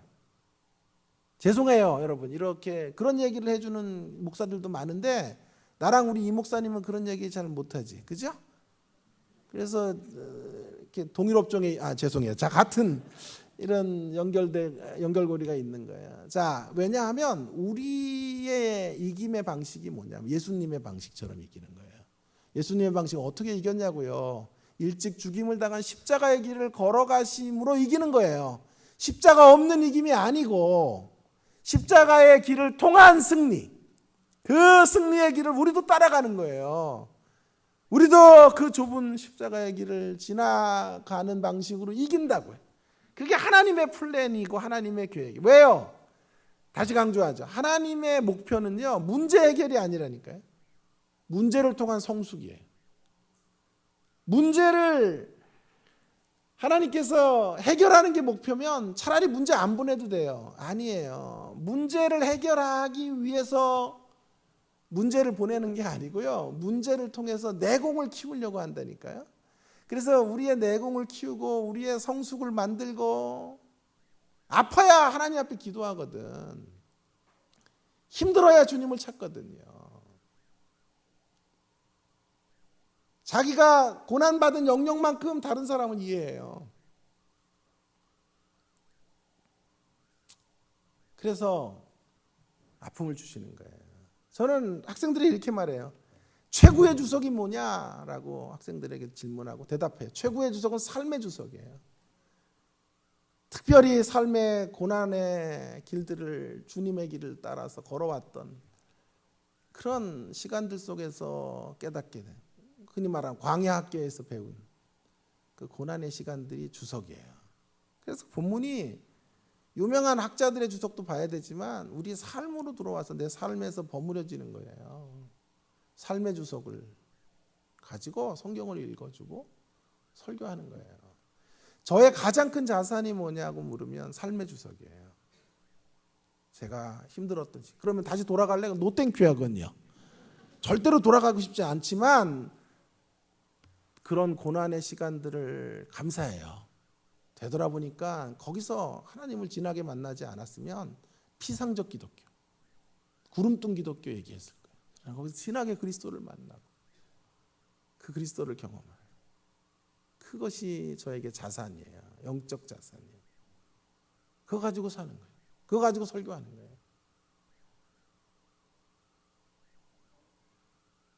엄마가 저를 낳을 때 아버지가 하도 핍박을 하니까 안 나오려고 그러셨대요. 오늘도 어머니 뵙고 이마트 가서 또 쇼핑도 해드리고 발 마사지기도 사드리고 일주일에 한 번씩 찾아뵙고 저는 부모에게만은 거룩한 사치를 해야 된다. 진짜 돈을 아끼고 사는 사람인데요. 부모에게 쓰는 건 하나도 뭐 돈이라고 생각하지 않아요. 그냥 종이 조각 내는 거고 얼마의 액수든지 그냥 그 숫자에 불과해요. 그게 10만 원이 됐든 100만 원이 됐든 그냥 그분에게 가치가 있으면 부모에게만은 거룩한 사치를 해야 된다. 이렇게 생각을 하는 사람인데요. 아버지가 너무 핍박을 하니까 저를 낳기가 싫으셨대요. 그래서 아기 뛰는 주사를 맞으신 거예요. 옛날에 약이 독해가지고요. 그거 한 대 안 맞으면 애가 다 죽어요. 근데 살은 거예요. 이런 건 왜 이런 게 웃겨요? 아까 그렇게 웃긴 얘기 할 때는 안 웃더니 나는 슬픔으로 얘기하는데 웃고 있어요. 자, 오늘까지만 올 거예요. 자, 그래서 내일 안 와요. 자, 근데 한 대를 더 맞으신 거예요. 애를 뛰는 저 2대를 맞은 거예요. 그랬더니 눈이 이렇게 작아진 거예요.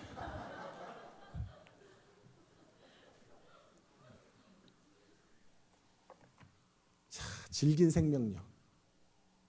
하나님이 여러분 앞에 쓰라고 그 주사 2대 맞고 살아난 사람 역사 일에 저밖에 없어요. 그래서 어릴 때부터 얼마나 병치레를 많이 하고 몸이 약했는지 몰라요. 5학년 때까지 오줌을 싸요. 그 후유증을 잘 극복을 못해. 2살 때 엄마가 옥상으로 딸을 데리고 올라가시다가요.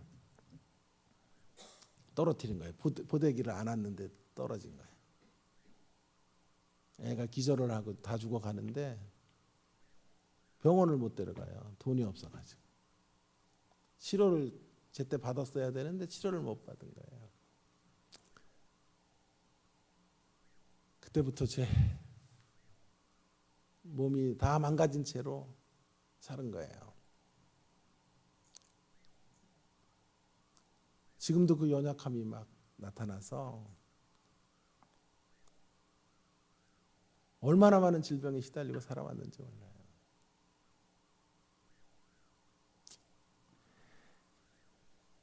태어날 때부터 환영받지 못했던 사람. 너무도 가난하고 힘들어서 애가 막 죽어가는데도 치료를 못 해주는 그런 집안에서 태어났어요. 얼마나 또 부모는 싸우는지, 원수들이 만나서 사시니 얼마나 힘들게. 그런 부모를 저는 지금도 아직도 포기하지 않고 나의 최선의 것과 최고의 것을 가지고 그분들을 섬겨드려요. 저는 늘 이렇게 생각해요. 그분들이 나에게 고난을 줬지만 하나님이 쓰신 사람들이에요. 그분들 없었으면 이렇게 고난도 안 받았을 거 아니에요. 또 웃어 또. 자, 그분들 없었으면 고난도 안 받았을 거 아니에요. 그러나 그분들이 있어서 고난의 학교에서 이렇게 졸업장을 얻고 제 인생의 가장 중요한 삶의 자산을 갖게 된 거예요. 그래서 상처도 많이 받았지만 너무 감사해요. 그분들이 살아계신 것만으로도 감사하고 매일 돈 때문에 싸우시니까 이제 내가 진짜 아낌없이 있는 모든 것 빚을 내서라도 섬겨드려서 한없이 쓰고 싶은 것도 쓰시고 드시고 싶은 것도 드시고 노년에 이게 웬 행제여라고 말씀하시다가 돌아가실 수 있도록 만들어드리죠. 일주일에 한 번씩 찾아가서 경배가 아니라 섬겨드려요. 오늘 또 여기 오신다 그래서 제가 이런 얘기 해야 되기 때문에 오시지 말라 그랬어요. 오셔서 또 앉아 계신 거 아니지. 자, 오시면 또 큰일 나잖아요. 그래가지고 그렇게 살아온 거죠. 여러분, 우리의 삶이 다 쉽지 않아요. 녹록치 않아요. 하나님이 우리의 승리를요, 예수 믿고 거부되는 방식으로 승리케 하시는 이런 거로 작정하셨다면 얼마나 좋겠어요. 그러나 주님은 주님의 방식으로 십자가의 어린 양의 길을 지나 승리하시는 방법, 역설적 승리를 적용하며 가는 방식으로 저와 여러분의 인생의 길들을 승리케 하시는 분이에요. 그래서 예수님이 만왕의 왕 유다지파의 사자 다윗의 뿌리셨지만 일찍 죽임을 당하신 어린 양으로 그 길을 통해서 승리하신 거예요. 근데 그분이 이 두루마리의 책을 떼실 거예요. 그러니 그분이 구원과 심판을 이끌어 가시겠다는 뜻이죠. 그죠? 복음 사건의 역사를 완성하실 분은 예수님이란 말이에요. 그래서 그분이 인을 떼셔요. 자, 그분이 7절에 그 어린 양이 나와 보좌에 앉으신 어린 두루마리를 취하시고 두루마리를 취하시는 거죠. 자, 5장 5절에 보면 그 두루마리와 7인을 떼시리라 임봉돼 있어가지고 아무도 열자가 없어요. 근데 오직 열자가 있는데 예수님이 여실 거라고. 예수님이 두루마리 책을 취하시고 그래서 여시겠다 그래요. 자, 그리고 6장에 보세요. 6장 1절부터 드디어 이제 인재양이 시작돼요. 인재양에서 근데 그 인재양을 어린 양이 7인 중에 하나를 떼시는 것으로부터 시작돼요. 인재양이 끝나면요, 7번째 인재양에서는 나팔재앙이 시작되고 7번째 나팔재앙은 대접재앙으로 연결된다고요. 그러면요, 결국 보세요. 그렇게 해갖고 몇 장까지 6장에서부터 16장까지가 이렇게 나선 영적 이렇게 연결고리로 연결이 돼요. 그리고 중간에 막간이 들어가는 형태로 7번째 것을 가지고 다른 재앙, 7번째 것이 또 다른 재앙을 만들어 16장까지 가요. 그리고 17장부터 22장은 아까 두 여인의 대조로 끝나는 거. 19장 그리스도의 재림, 20장 천년왕국 끝이에요. 근데 자, 그 모든 본론의 이야기 6장부터 16장의 근원은 어디서부터 시작돼요? 5장 5절로 시작되는 거예요. 이 역사의 주인공이 예수님이란 말이에요. 예? 예수님이 7인을 떼시는 것에서부터 나팔 대접재앙이 펼쳐지게 되는 거예요. 그리고 하나님의 악인들의 심판하는 모든 스토리가 전개되는 거예요. 자, 제가 뭐라고 강조해요? 예수님의 책이라 그랬잖아요, 계시록이. 예수님이 책을 떼시고 6장 1절에서 7인 중에 하나를 떼시는 것으로부터 인재양, 나팔재앙, 대접재앙, 그리고 교회를 향한 메시지가 모두 하나씩 하나씩 열리게 되는 것이에요. 그러니 이 재앙은 예수님 손끝에서 나오는 재앙이고 예수님의 역사로 인해 펼쳐지는 재앙의 이야기죠. 그죠? 그러니 두려워할 필요가 있어 없어요? 없죠. 미래의 두려운 이야기들, 재앙 안에 곳곳에 두려운 장면들이 있어도 두려워할 필요가 없죠. 어떤 내용이 있느냐보다 중요한 건 어떤 분이 그 일을 이끌어 가시고 어떤 목적으로 이끌어 가느냐가 중요하단 말이에요. 그 심판의 역사를 이끌어 가시는 분은 예수님이에요. 예수님은 누구예요? 우리를 위해 돌아가신 분이에요. 우리를 위하시는 분이에요. 그죠? 그리고 그 재앙을 쏟아붓는 이유는 우리를 온전한 구원으로 이끌어 가시기 위한 거예요.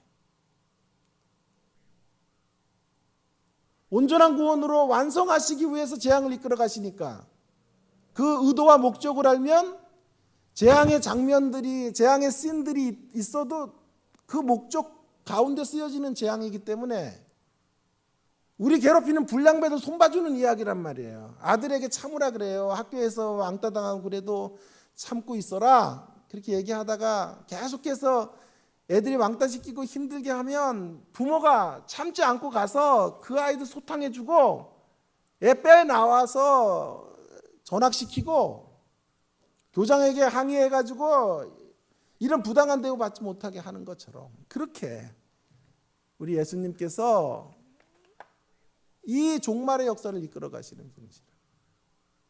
그러기에 어떤 사건들이 펼쳐진다고 해도 두려워할 필요가 없어요. 예수님 안에 우리의 승리가 보장된 걸음이고 우리를 온전하게 구원하시기 위해서 이끌어가는 내일이요 미래이다. 할렐루야. 그런 얘기를 하는 거죠. 자, 구조만 살짝 보고 이제 마무리를 해야 되겠네요. 그래서 6장에서는요. 보세요. 먼저 네 기수들, 말단 기수들이 나타나서 재앙을 펼치는데요. 재앙이 흰말 자가 나타나서 이제 면류관을 이기고 또 이게 전쟁이고요. 그 다음에 둘째 생물이나 붉은 말 자가 서로 죽이 내란이 일어나고, 그 다음에 이제 또 다른 말탄자가 나타나서 이제 검은색 말탄자가 손에 저울을 가졌는데 인플레이션이 너무 심해가지고 한 데나리온에서 밀 한 대밖에 못 사요. 전에는 밀 한 말씩 샀는데 이런 기근의 상황이 펼쳐지게 되고 청황색 말로 사망이 쫓아와요. 그러니까 4명의 기수들이 이렇게 같은 성격이에요. 그래서 전쟁, 내란, 기근, 사망을 몰고 오는 하나님의 종말의 이런 심판자들이 일을 해요. 그리고 순교자들이 9장에서 11장까지 절교하고, 자 12장부터 17장까지 보면요 6번째 인재앙에 온 천지가 심판을 당하는, 그래서 소위 세상에서 잘 나가는 왕과 귀족들 이런 사람들이 어린 양의 진노의 날 누가 능히 서리요 이렇게 말해요. 7장에서 답해줘요. 누가 능히 설 거냐 하면 14만 4천이 쓴다. 14만 4천. 그 다음에 9절부터 7절 1절부터 7절까지 14만 4천이 인맞은 자로 이 재앙을 피하는 자들이다. 교회의 안전이라고. 근데 그들은 또 다시 말하면 9절에 허다한 무리들이, 흰 옷을 입은 허다한 무리들이 이 재앙으로부터 승리하게 될 것이다. 근데 14만 4천으로 말하는 이유는 뭐냐 하면 12 곱하기 12 곱하기 1000이라는 숫자인데요. 앞에 12는 12사도, 12지파, 또 뒤에 10은 12사도, 1000은 온전수 군대수라고요. 자, 결국 구약의 영적 유산을 이어오는 사람들로 이 아브라함의 축복의 우산 안에 있는 자들이 승리한다는 거예요. 근데 그들은 또 다시 말하면 범우주적 범위에서 나온 사람들이. 그러니까 신천지가 틀렸다고. 14만 4천만 구원받, 문자적인 14만 4천만 구원받는다라고 말하는 건 전혀 근거가 없어요. 이 같은 그룹을 두 앵글에서 잡고 있다고. 14만 4천은 특정 수 같지만 말하려고 하는 의도는 구약의 아브라함의 축복과 영적인 유산을 이어오는 사람들을 강조하는 것이고, 뒤에는 그들이 곧 능히 셀 수 없는 큰 물이라고 말했기 때문에 14만 4천이라는 특정한 수의 구원을 말하는 게 아니에요. 문자적 수가 아니에요. 또 한 가지는 유대인들의 구원을 얘기한다고 생각하는데요. 그것도 틀렸어요. 왜냐하면요. 5절에 보시면 7장 5절에 제일 먼저 나오는 지파가 유다 지파예요. 사실은 서열로 말하면 루벤 지파부터 나와야 된다고요. 그런데 유다 지파부터 나온다. 유다 지파에서 예수님이 나와요. 그래서 결국은 기독론적인 재해석이라고 학자들이 말해요. 유다 지파, 예수님의 관점 안에서 이 지파들을 배열하고 있는 거지. 예수님 없는 유대인의 구원의 이야기가 아니에요. 자, 이 중에 단 지파가 빠져요. 그리고 에브라임 지파가 빠져요. 근데 그들은 모두 사사기와 연결이 되는데 사사기에서 에브라임 지파, 특별히 또 단 지파는 굉장히 패역한 모습으로 그들의 사명을 망각해요. 에브라임 지파는 2번 입다와 기드원이 전쟁을 할 때 전쟁은 안 나가고 이것들이요, 전쟁 끝난 후에 기득권 달라고 쫓아와요. 그러니까 영적인 군사로서의 사명은 감당하지 않고 특권만 주장하는 사람들이에요. 단지파는요, 하나님이 정해주신 땅은 정복하지 못하고 라이스 족속이라고 하는 애매한 평화를 사랑하는 민족을 가서 쳐부숴요. 그러니까 그들도 역시 아주 치졸한 여호와의 군사답지 못한 사람들로 서 있단 말이에요. 자, 지금 14만 4천은 누구냐 하면 영적 군사들이에요. 하나님의 은혜로 구원받은 영적 군사들인데 영적 군사답지 못한 자들을 빼뜨렸어요. 경고성이죠. 물론 에브라임 지파나 단 지파의 후손들은 아무도 천국에 못 들어간다는 뜻이 아니고요. 하나님 이런 메시지를 통해서 영적 군사다운 사람들로 구원의 반열에 서야 된다는 것을 말씀하고자 하시는 거예요. 영적 군사로 싸워야 돼요. 구원받았으니 캐세라 세라 이럴 수 없단 말이에요. 우리는 영적인 하나님의 군대로, 그렇다고 십자군이 아니에요. 십자군처럼 그렇게 칼이냐 복음이냐라고 제시하면 안 돼요. 어떻게 가야 돼? 십자가 군대로, 십자군이 아닌 십자가 군대로 하나님의 역사 속에 쓰여지게 되는 거예요. 자, 보세요. 그래서 결국 영적인 이스라엘 모두, 신구약 성경을 통틀어 하나님을 믿는 영적 이스라엘 모두가 구원을 받는 거예요. 그리고 6번째, 7번째 사이에 보세요. 6번째 인과 7번째 인 사이에 막간이 있고요. 7번째 인이 떼어지면 나팔재앙이 시작되는 거예요. 오케이? 나팔재앙이 시작이 되고 나팔재앙의 4가지가 8장에, 자, 5번째, 6번째 재앙이 9장에 있어요. 그러니까 6번째와 7번째 인재앙 사이에 막간이 들어가고요.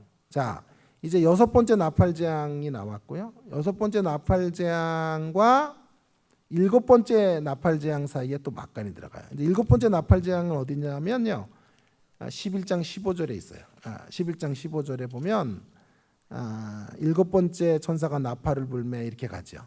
그죠? 그래서 6번째 9장 21절에서 6번째 나팔재앙이 끝나고 11장 15절에서 7번째 나팔재앙이 나오는 그 사이에 막간이 있다고. 그게 10장과 11장 14절이에요. 그게 2번째 다이아몬드, 교회의 사명이라고요. 보니까 10장에서는 책을 먹고 다시 복음을 전하러 가라 그러고 11장엔 2 증인이 나온다고. 자, 그리고 나서 7번째 인재앙은 다른 재앙으로 연결된다 그랬죠. 예? 7번째 나팔재앙도 다른 재앙, 나팔재앙에서 대접재앙으로 전환되어져야 되는데 대접재앙은 어디 나오냐 하면 15장에 서론이 있고 16장에 나와요. 그 사이에 뭐가 있냐면 그 사이에 12장부터 14장이 있죠. 예?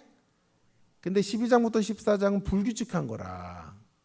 왜냐하면 7번째 아까 앞에 보세요. 7번째 인 나오니까 나팔재앙이 바로 들어왔잖아요. 7번째 나팔 나오니까 대접재앙이 바로 들어가야 되는데 간격이 또 벌어지면서 12장부터 14장이 있는 거예요. 이걸 어떻게 처리할까가 어려워가지고 제가 막간이라고 3번째로 처리를 하고 싶었는데 막간이라고 말하는 학자들이 없으니 밑으로 뺀 거예요. 그래서 막간 같은 막간 같지 않은 그러나 막간. 그리고 내용을 보니까 12장에 용이 나오고 13장에 2짐승이 나오고 그들과 싸우는 교회의 모습들이 나와요. 그리고 14장의 그 결국이 나와요. 14만 4천과 심판받는 두 그룹의 최종적 결국이 나오니까 거기를 교회의 전투라고 본 거예요. 그리고 그것을 분모로, 계시록 전체를 깔고 있는 분모로 보고 분자에서 하나님의 플랜, 시작, 진행, 완성의 이야기로 보자. 이렇게 가는 거예요. 이해되셨어요? 뭘 이해가 됐겠어. 자, 오늘 나누어드린 프린트물 한번 요거만 보고 이제 마칠게요. 자, 프린트물 보면 7 재앙의 구조라고 영어로 되어 있는 거는 제가 좀 이따 보기로. 먼저 앞에 보면 점진적 해석법이라는 게 있죠. 오늘 나누어드린 프린트물이요. 예? 자, 어떻게 되어 있냐 하면 이렇게 빨리 가봅시다. 자, 인재앙이 1, 2, 3, 4 있어요? 6가지 있죠. 6가지와 7번째 사이 인재앙 사이에 삽입이라고 해서 제가 다이아몬드 표시했죠. 거기 안전, 교회의 안전이 그러니까 6가지 인재앙까지는 6장. 예? 7번째 인은 떼어지면 나팔재앙으로 시작된다고요. 오케이? 근데 그 6번째, 7번째 사이에 교회의 안전을 이야기하는 게 7장이에요. 자, 나팔재앙도 보세요. 나팔재앙도 6가지 나오고 7번째 사이에 7번째 나팔은 11장 15절 19절이에요. 아까 봤죠? 그 사이에 나팔재앙은 4가지가 8장, 5번째, 6번째가 9장이에요. 그리고 11장 15절에서 19절 사이에 막간 하나가 삽입이 들어가죠. 교회의 사명이라고. 그렇게 가는데 불규칙적인 게 하나 생긴 거예요. 7번째 나팔재앙 이쪽에 또 하나의 삽입이 있다고 보잔 말이에요. 저는 그거를 이 도표를 거꾸로 해서 다이아몬드의 동그라미 셋으로 만든 거라고요. 제가 계시받아서 만든 게 아니고요. 이렇게 수많은 성경을 깊이 고민하는 세계적인 학자들의 그 도표를 놓고 성도들에게 좀 쉽게 가르치려고 만들어낸 도표예요. 근데 오늘 어려웠어. 자, 그렇죠? 자, 그래도 어쩔 수 없어. 더 쉽게는 못 하겠어요. 더 쉽게 칠판 놓고 막 해줘야 되거든요. 시간 한 2번만 더 있어도 하겠는데 어떻게 할 수가 없어요. 자, 보세요. 어쨌든 그렇게 해서 6번째와 7번째 사이에 막간이 있어요. 그 다음에 대접재앙으로 바로 와야 되는데 그 옆에 불규칙적인 반응 하나로 막간 12장부터 14장이 있단 말이에요. 거기가 교회의 전투. 저는 그걸 분모로 뽑고 교회의 이 메시지 전체, 계시록 전체의 밑바닥에 그런 영적 전투의 모습으로 설명하려고 했던 거고.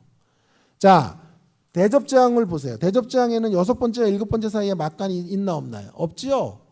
막간이 있다는 말은 기다림이 있다는 뜻이에요. 하나님이 세상을 향해 기다리시고 참으시고 인내하신다는 뜻이에요. 그리고 교회를 향해 그 기다림의 시간 동안 교회를 향해 당부하시는 메시지라고. 그런데 영원히 기다리지는 않아요. 그러니까 스트레이트로 쭉 심판을 하시고 7번째 대접재앙에서 바벨론이 멸망해요. 그리고 그거는 부록으로 더 증거판으로 해서 17장과 18장에서 바벨론의 멸망, 21장, 22장에 새 예루살렘의 멸망 이렇게 가는 거예요. 그 밑에 그림 하나 볼까요? 그 밑에 그림은 인재앙에서 중요한 숫자는요. 4분의 1이라는 숫자 있어요? 4번째 4분의 1이 있죠. 아직 국률이 있단 말이에요. 6번째, 7번째 사이에 꺾기 표시하고 여러분이 적어놔야 돼요. 막간 2개가 있는 거예요. 7번째 인재앙은 나팔재앙으로 전환이라고요. 오케이? 나팔재앙에는 뭐가 있나요? 숫자가 3분의 1, 3분의 1, 3분의 1, 3분의 1이 있죠. 7번째 나팔재앙은 대접재앙으로 전환이라고요. 오케이? 그래서 근데 거기 2개의 막간이 6번째, 7번째 사이에 들어갔다고요. 그리고 7번째 재앙, 나팔재앙 옆에 뒤에 또 하나 막간이 들어간다고. 그래서 그 3가지가 교안, 교사, 교전. 따라합시다. 교안, 교사, 교전. 그렇게 외우면 잊어버리질 않는단 말이에요. 그리고 대접재앙이 보세요. 전체로 가고 마지막에 바벨론의 멸망으로 끝나요. 그리고 그 바벨론의 멸망은 다시 아주 특집호로 다루어지는 게 17장, 18장이라니까요. 그리고 21장, 22장에서 끝나는 이런 구조로 계시록이 되어 있다고. 사실 어렵지 않아요. 그리고 이 재앙은 지금 이 세상에서 받고 있는 재앙이에요. 불신자들이. 지금 우리는 여기서 구원을 받았어요. 그래서 재앙의 시제도 3가지, 구원의 시제도 3가지예요. 우리의 구원은 이미 받았고 구원을 받고 있고 영원히 구원을 받게 될 거예요. 자, 예수님 믿고 사는 게 구원이에요. 이미 예수님을 믿은 것 자체가 이미 과거로 구원받았고, 오늘 여기 살고 있는 게 구원을 지금 살고 있는 거잖아요. 그리고 앞으로 구원 받게 될 거예요. 예수 없이 사는 것, 예수 없이 쭉 살아온 삶이 그들의 세상 사람들이 당한 심판이에요. 예수 없이 지금도 이 험한 세상을 사는 게 심판이고, 영원히 예수 없이 살면 영원한 심판으로 가는 거예요. 심판도 세 시제, 구원도 세 시제가 있다고요. 그래서 이 모든 이야기가 지금 일어나고 있는 이야기들로 읽어야 되는 것이다. 자, 제가 죄송해요. 진짜 오늘 주제를 해야 되는데 시간이 지금 너무 5분만 저에게 좀 바쁘시면요, 배고프시거나 뭐 그러신 분들, 혹시 떡으로만 사는 분들은 가세요. 그리고요, 주의 말씀으로 사는 분들은 좀 잠깐만 앉아 계시면 오늘 이제 이야기를 좀 한번 해볼게요. 하나님 나라 이미지 바꾸기 빨리 해볼게요. 하나님 나라의 이미지를 바꿔야 이제 우리가 다시 새로운 신앙의 모습으로 갈 수 있는데요. 자, 하나님 나라의 이미지가 여지껏 어떤 형태로 이제 설정이 됐었냐 하면, 그동안 황금집 이야기예요. 황금집 이야기는 우리 모두가 천국에 이제 들어가면 천국이 황금집으로 우리를 맞이한다, 이렇게 이제 이야기를 하는 것이지요. 부흥사 목사님들이 숱하게 만들었던, 그리고 내가 본 천국이나 천국을 갔다 왔다는 최근에 뭐 신성정 목사님 같은 분들도 천국은 금으로 되어 있는 나라다, 이렇게 말한다고요. 제가 결론부터 말하면 천국은 금으로 되어 있는 나라가 아니에요. 영적인 존재들이 살아가는 존재들이 무슨 금이 무슨 의미가 있어요. 이건 물질적 개념으로 천국을 설명하려고 했던 거예요. 의도는 좋았어요. 의도는 왜 좋았냐 하면, 성도들의 문제가 돈의 문제, 물질의 문제인데, 여기서 돈 벌다가 사는 사람도 있지만 그렇게 안 되는 사람은 천국 가면 부자 된다, 이런 얘기 알려주고 열심히 믿자, 이런 얘기였는데, 이런 것이 이제 너무 이제 세속적 개념으로 설명이 됐던 거예요. 그래서 그게 이제 황금집이에요. 그런데 왜 죽었다가 깨어난 사람들은 다 천국을 황금집으로 말할까요? 이유가 있어요. 하나님이 천국을 우리에게 설명해 주는데요, 어떻게 천국을 설명해 줄 길이 없는 거예요. 자, 갓난아기한테 저 미국이란 나라를 어떻게 설명해 줄 무슨 특별한 방법이 없어요. 그래서 그 아이의 갓난아기에 맞는 방식으로 설명할 수밖에 없죠. 우리가 이 세상에서 제일 높게 주는 가치는 금이랑 보석이라고요. 그래서 천국을 금이나 보석의 모습으로 보여주시는 거예요. 근데 실제로 영적인 존재들이 사는 곳에 금이 무슨 의미가 있어요? 여러분, 금이라는 건 희소성의 가치예요. 다 금인데 무슨 돌이지, 그게 무슨 금이에요. 그러니까 이것은 우리가 조금 이미지를 바꿔야 된단 말이에요. 황금집 이야기는 마치 탐욕을 극대화시키는 나라로 하나님의 나라를 설명하는 오류에 빠지게 되는 거예요. 여러분, 천국은요, 욕망을 극대화하는 나라가 아니에요. 욕망을 버려야 들어간 나라예요. 천국을 부자 되기 위해서 가는 나라가 아니에요. 세속적 가치를 넘어선 사람들이 들어가는 나라예요. 그러니 황금집으로 천국을 설명하는 것은 이제 그만해야 돼요. 자, 두 번째 기존의 이미지는 개털모자 이야기예요. 개털모자, 여기서 잘 믿으면 천국에서 금면류관, 여기서 개판 치고 예수 믿으면 개털모자 쓴다고. 그것도 좋은 의도예요. 상급론 가지고 열심히 상급 바라보고 달려가라, 이렇게 얘기하는 거였는데, 이것도 굉장히 오해가 된 거예요. 왜냐하면요, 자칫 잘못하면 천국이요, 차별의 나라가 돼요. 여러분 보세요. 여기서도 이렇게 이런 눈으로 살기 이렇게 힘든데, 거기 가가지고도 얼굴 잘생긴 놈들 일로 모여, 그리고 눈 작은 놈들이 왼쪽으로 가, 그래가지고 화장실 청소 실시 하고 말이야. 어떤 놈들은 저기 맨션 5성급 호텔에서 매일 자고, 어떤 인간들은 저쪽에 화장실 뒤편에서 냄새나는 데서 자고 말이야. 이게 무슨 천국이냐고요. 천국은 공평한 나라여야 하고 차별이 없어야 되잖아요. 거기서도 차별받아요? 거기서도 월급 순으로 차별받고 상급 순으로 차별받고, 이게 말이 되는 말이냐고요, 여러분. 도저히 아무리 생각해도 천국에 대한 우리의 그림이 이미지가 잘못된 거예요. 자, 그래서 이걸 바로잡는 전제가 뭐냐 하면요, 하나님의 나라의 핵심은 새 예루살렘이라는 대항현실이다, 대항실제다 라는 것을 말하고 싶어요. 대항현실이라고 하는 게 뭐냐 하면요, 우리가 가야 될 나라가요, 새 예루살렘이지 여러분 새 바벨론이 아니에요. 여지껏 개털모자와 황금집으로 말한 하나님의 나라는 새 바벨론이에요.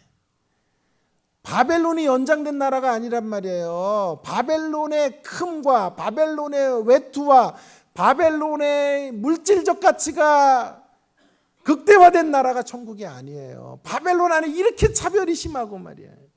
있는 자와 없는 자의 빈부의 격차가 이렇게 첨예화된 가치를 천국에서도 그대로 사냐고요. 말도 되지 않아요. 말도 되지 않아요. 정말. 우리가 정말 무지 속에서 천국을 생각하고 살아온 거예요. 결코 아니에요. 우리가 간 나라는 이 바벨론의 가치를 대항하는, 바벨론의 나라의 가치와 정반대에 서 있는 대안적 하나님의 나라. 무슨 말인지 이해되셨어요? 새 예루살렘이에요. 새 예루살렘이에요. 아까 새 예루살렘이 거룩한 성이라 그랬잖아요. 예? 그런 새 예루살렘, 새 바벨론의 부활이 아니라 새 예루살렘의 완성의 나라, 거룩이 완성되는 나라. 할렐루야. 하나님께 소속된 자들의 기쁨이 충만한 나라, 서로 화해하고 있는 자와 없는 자가 부둥켜 안고 살아갈 수 있는 나라가 하나님의 나라예요. 어떤 외모로나 소유의 정도로 차별되지 않는 나라, 그 나라가 우리가 꿈꾸는 하나님의 나라인 줄로 믿습니다. 자, 그러면 이런 전제 위에서 새로운 이미지를 구축해야 돼요. 두 가지. 첫째로는 물질이 아니라 사람에 주목해라. 지금 하나님의 나라를 오늘 아까 읽은 본문에서요, 보석으로 설명하고 있죠. 다시 말합니다. 보석은 인간적 욕망의 나라로 둔갑시키려는 의도로 기록된 것이 아니에요. 보석이라는 것은요, 문자적인 의미로 받으면 안 돼요. 상징적 의미로 받아야 돼요.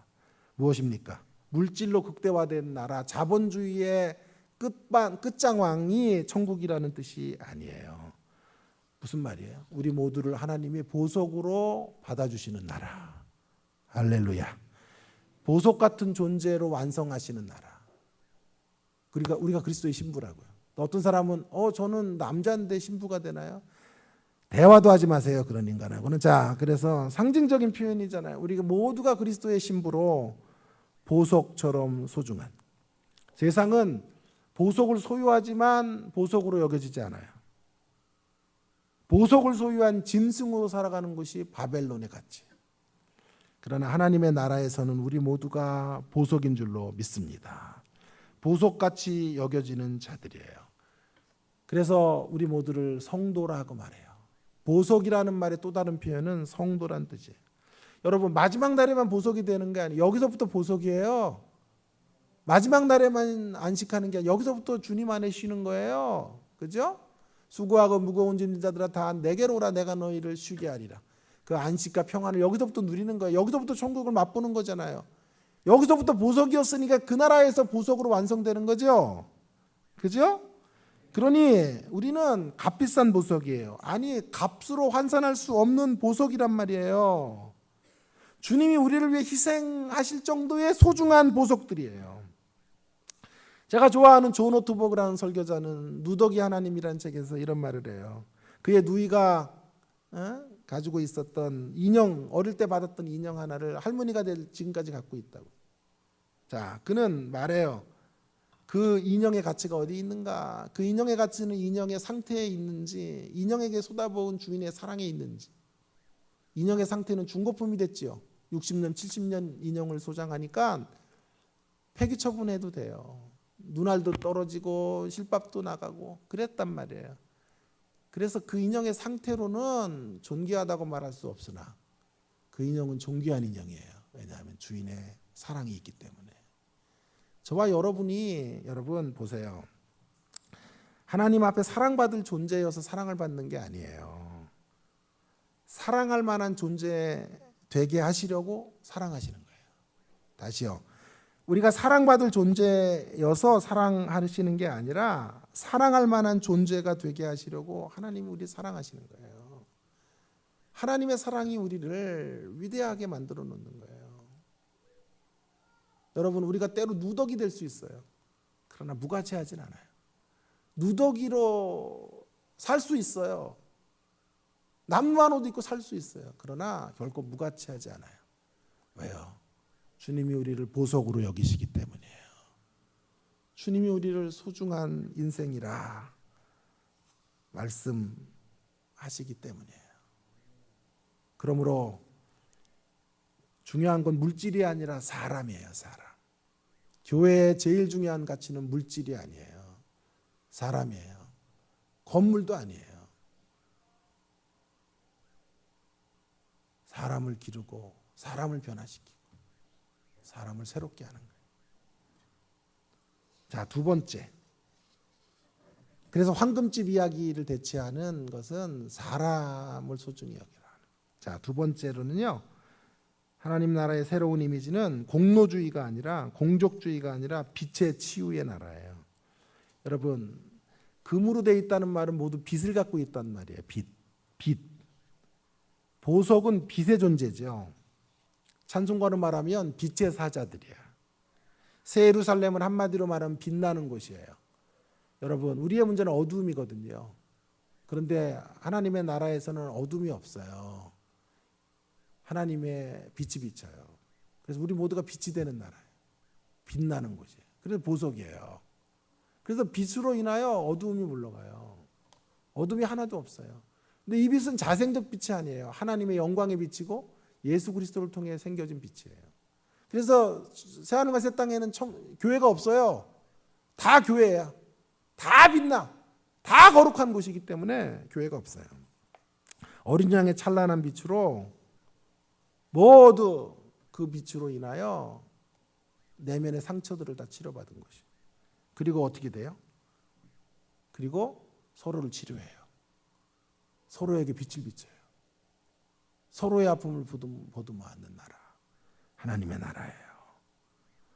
우리의 내면의 빛이 어두움을 몰아내고 또 우리 서로 빛을 비춰서 서로를 밝혀주는 나라. 빛으로 서로를 치료하는 나라. 여러분, 바벨론은 치부의 세력이지만 새 예루살렘은 치유의 공동체. 바벨론 안에서 형성되는 공동체는 치부의 공동체. 새 예루살렘이 완성될 때 만들어지는 나라는 치유의 공동체. 자, 그러면 상급론을 이제 잠깐 풀고 기도를 해야 되겠는데 상급론은 어떻게 해야 될까요? 공족주의로 흐를 수 있으니까 개털모자 이야기는 틀렸는데 그러면 상급은 없나요? 아니, 상급이 있어야 돼요. 그러면 상급이 있으면 차별이 있다는 얘기 아니에요? 예. 그래서 제가 빛의 나라라고 말하는 거예요. 여러분, 차별은 없으나 차이는 있어요. 천국은요, 차별은 없어야 돼요. 그러나 차이는 있어야 돼요. 차등은 있어요. 그러나 차등이 차별이 안 돼요. 예를 들어 보세요. 주기철 목사님은 우리보다 상급 더 받아야 돼요. 그죠? 힘겹게 믿음으로 사셨으니까 더 박수 받아야 되잖아요. 그런데 세상에서는 상대가 더 박수 받으면 내가 열등의식으로 떨어진다고요. 그죠? 그래서 차별이 되니까 싸운다고요. 차별이 되니까 좌절하고 차별이 되니까 열등의식 느끼고 우월의식 느끼는 거라고요. 근데 천국은 빛의 나라라고. 빛이 비추고 영광의 빛으로 우리가 깨끗해지고 맑아지고 정결해져요. 어두움이 물러가고 그 빛으로 서로를 치료하니까요. 이렇게 차등이 있어도요. 차이가 있는 게 찬송의 근거가 돼요. 자, 여기 전도사님이 뭐예요? 청년이지? 왜 이렇게 많이 봤지? 근데 자, 이름 뭐예요? 저 훈이가 상급 1이에요. 그 뒤에 우리 자매님이 상급 2야. 응? 상급 1, 2, 그 다음에 우리 권사님, 집사님이 상급 3, 장로님 4, 목사님 5, 6, 7, 8, 9, 10, 11, 상급 20까지 갔어요. 세상에서는요, 상급 1은 상급 2 때문에 환장해요. 속상해요. 상급 2는 또 상급 3 때문에 열등의식을 느껴요. 상급 3은 상급 4 때문에 좌절해요. 여러분 맞춰야 되는데 계속 가요. 이렇게 상급 5는 상급 6 때문에 좌절. 아멘 하면 끝나요. 자, 상급 7은 상급 8 때문에 좌절. 그러나 이건 세상 나라의 구조예요. 어두움이 있기 때문에. 서로 빛으로 서로를 치유하지 못하기 때문에. 그러나 천국은요, 정반대의 나라예요. 빛으로 내면의 어두움을 몰아내고 빛으로 서로를 비추는 나라이기 때문에 상급 1은요, 상급 2 때문에 하나님을 더 노래하게 돼요. 상급 1, 2는 상급 3 때문에 하나님을 더 찬양해요. 상급 1, 2, 3은 상급 4로 인해서 날마다 기쁨의 근거를 삼고 나아가요. 우리는 날마다 주기철 목사님 때문에 그분의 이야기를 매일 들으면서 또 하나님을 찬양할 거예요. 더 기쁘게, 더 감격하며. 여러분 이런 나라의 모습이 살짝 이 나라에도 들어와 있어요. 여기도.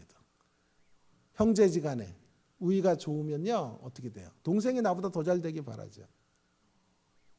동생이 나보다 나는 석사인데 동생이 박사했다고 막 시기하고 그러지 않아요. 제 동생이 50에 신학을 했는데요. 송신 나와가지고 이번에 목사 안수를 받았어요.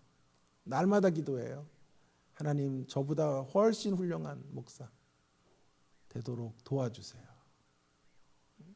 맨날 만나면 내가 설교 팁 알려줘요. 설교란 말이야 이렇게 하는 거야. 삶의 주석으로 하는 거야.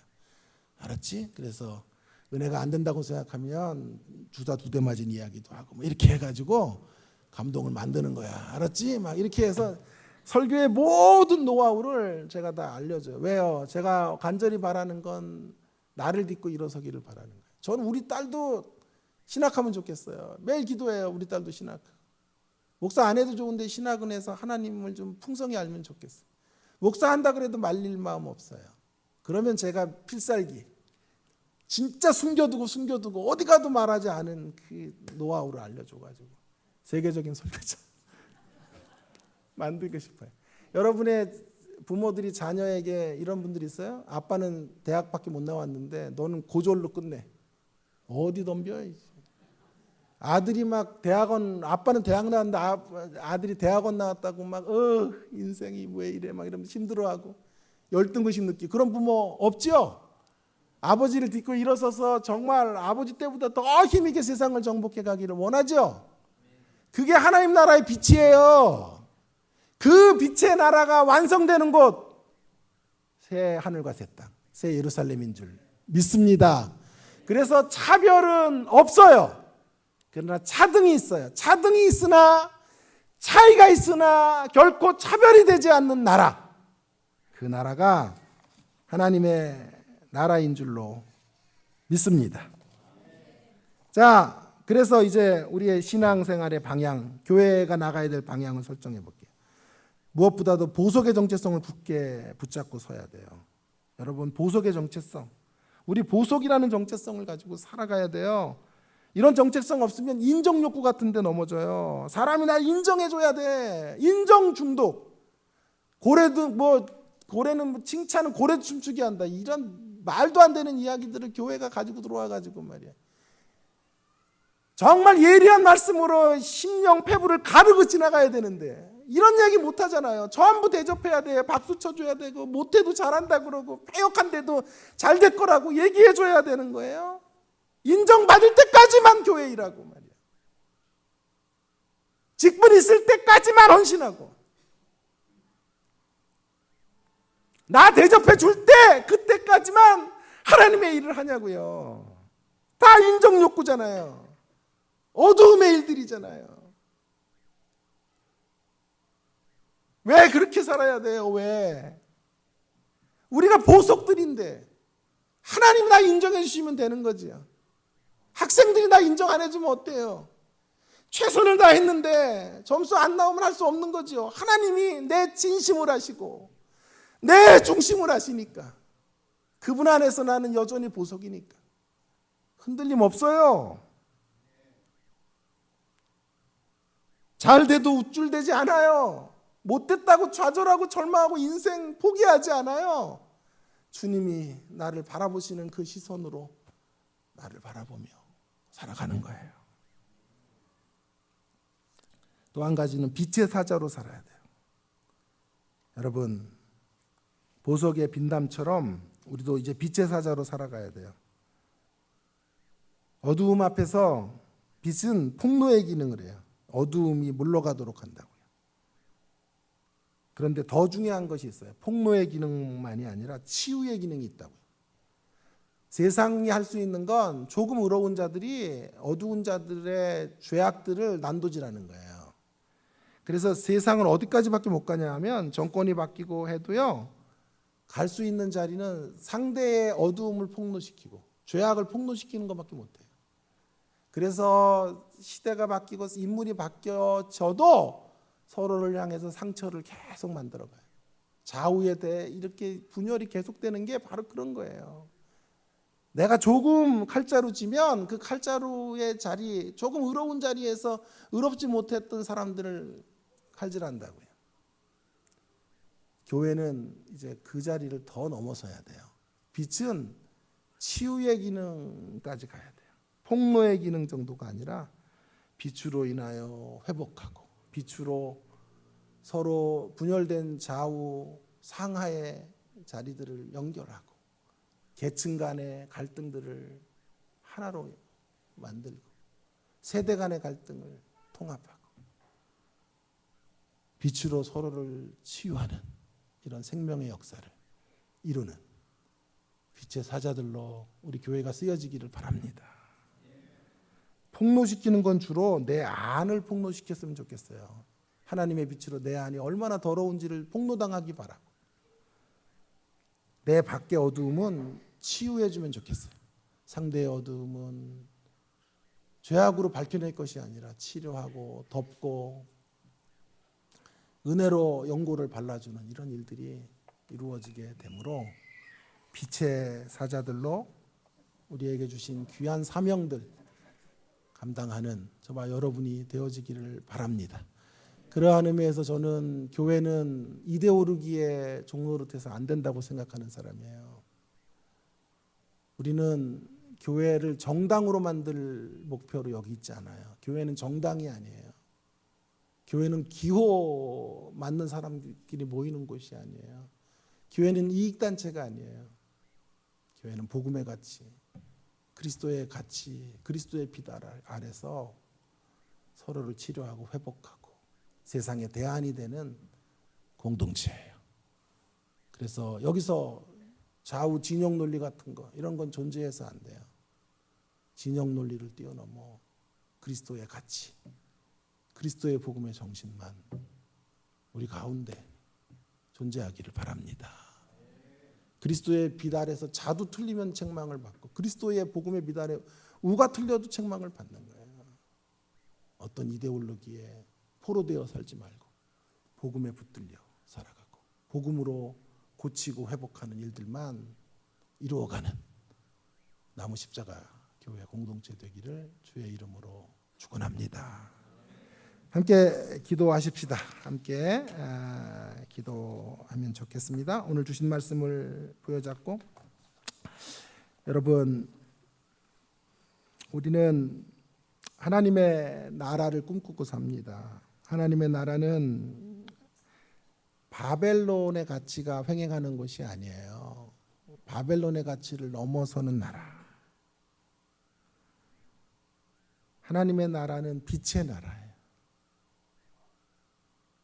황금집이나 개털모자 같은 이야기로 설명되는 그런 나라가 아니에요. 이 세상의 가치를 뛰어넘는, 온전히 어두움을 물리치고 하나님 나라의 빛으로 완성되는 나라가 하나님의 나라입니다. 근데 그 나라를 죽어서 경험하는 게 아니에요. 여기서, 어제도 말씀드렸지만 끌어다가 여기서 그 빛의 나라를 맛봐야 돼요. 빛의 나라를 구현하고 경험하며 살아야 돼요. 여러분, 우리 교회가 어디로 가야 될까요? 이 바벨론의 정신을 호령하는 세상 속에서 금의 가치 앞에 종노릇하지 말고 거룩의 가치로 사람을 키우는 교회 될 수 있으면 좋겠습니다.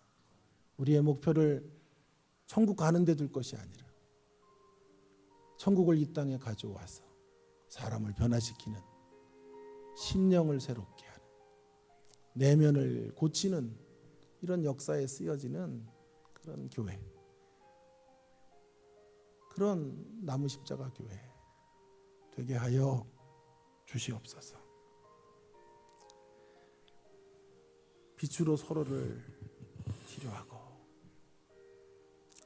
서로의 차이를 차별의 근거로 삼을 것이 아니라 서로의 다름을 인정하고 서로의 다름을 기뻐하고, 다름 때문에 맛이 있는 거죠. 다르기 때문에 배울 게 있어요. 그렇게 서로의 다름 속에서 온전히 진리 안에 하나 되고 회복하고 빛으로 치유하는 그런 교회이기를 바랍니다. 그런 교회가 이 땅에 몇 교회만 있어도 이 아픈 역사를 고칠 수 있을 거예요. 어떤 이들은 광화문에 나가고 어떤 이들은 서초동에 나가, 나라가 두 동강이 되어 이렇게 쪼개진 이런 아픔의 현실 속에 교회도 또 그런 진영 논리를 가지고 들어와서 싸우고 반목하고 질시하고 이념 논쟁하면 되겠어요? 이 세상을 고쳐야죠. 진리로 하나 되게 해야죠. 빛으로 치유해야죠. 하나님, 그 일에 우리 나무 십자가 교회가 쓰여지게 해 주십시오. 이 땅에 많은 교회들 중에 한 교회가 아니라 주님 마음 정말 시원케 해드리는 그 한 교회, 그 한 교회로 주님, 우리 교회가 쓰여지기를 원합니다. 그런 도구로 제가 쓰여지기 원합니다. 동성으로 함께 간절히 기도하며 나가겠습니다. 기도하십시다. 하나님 아버지,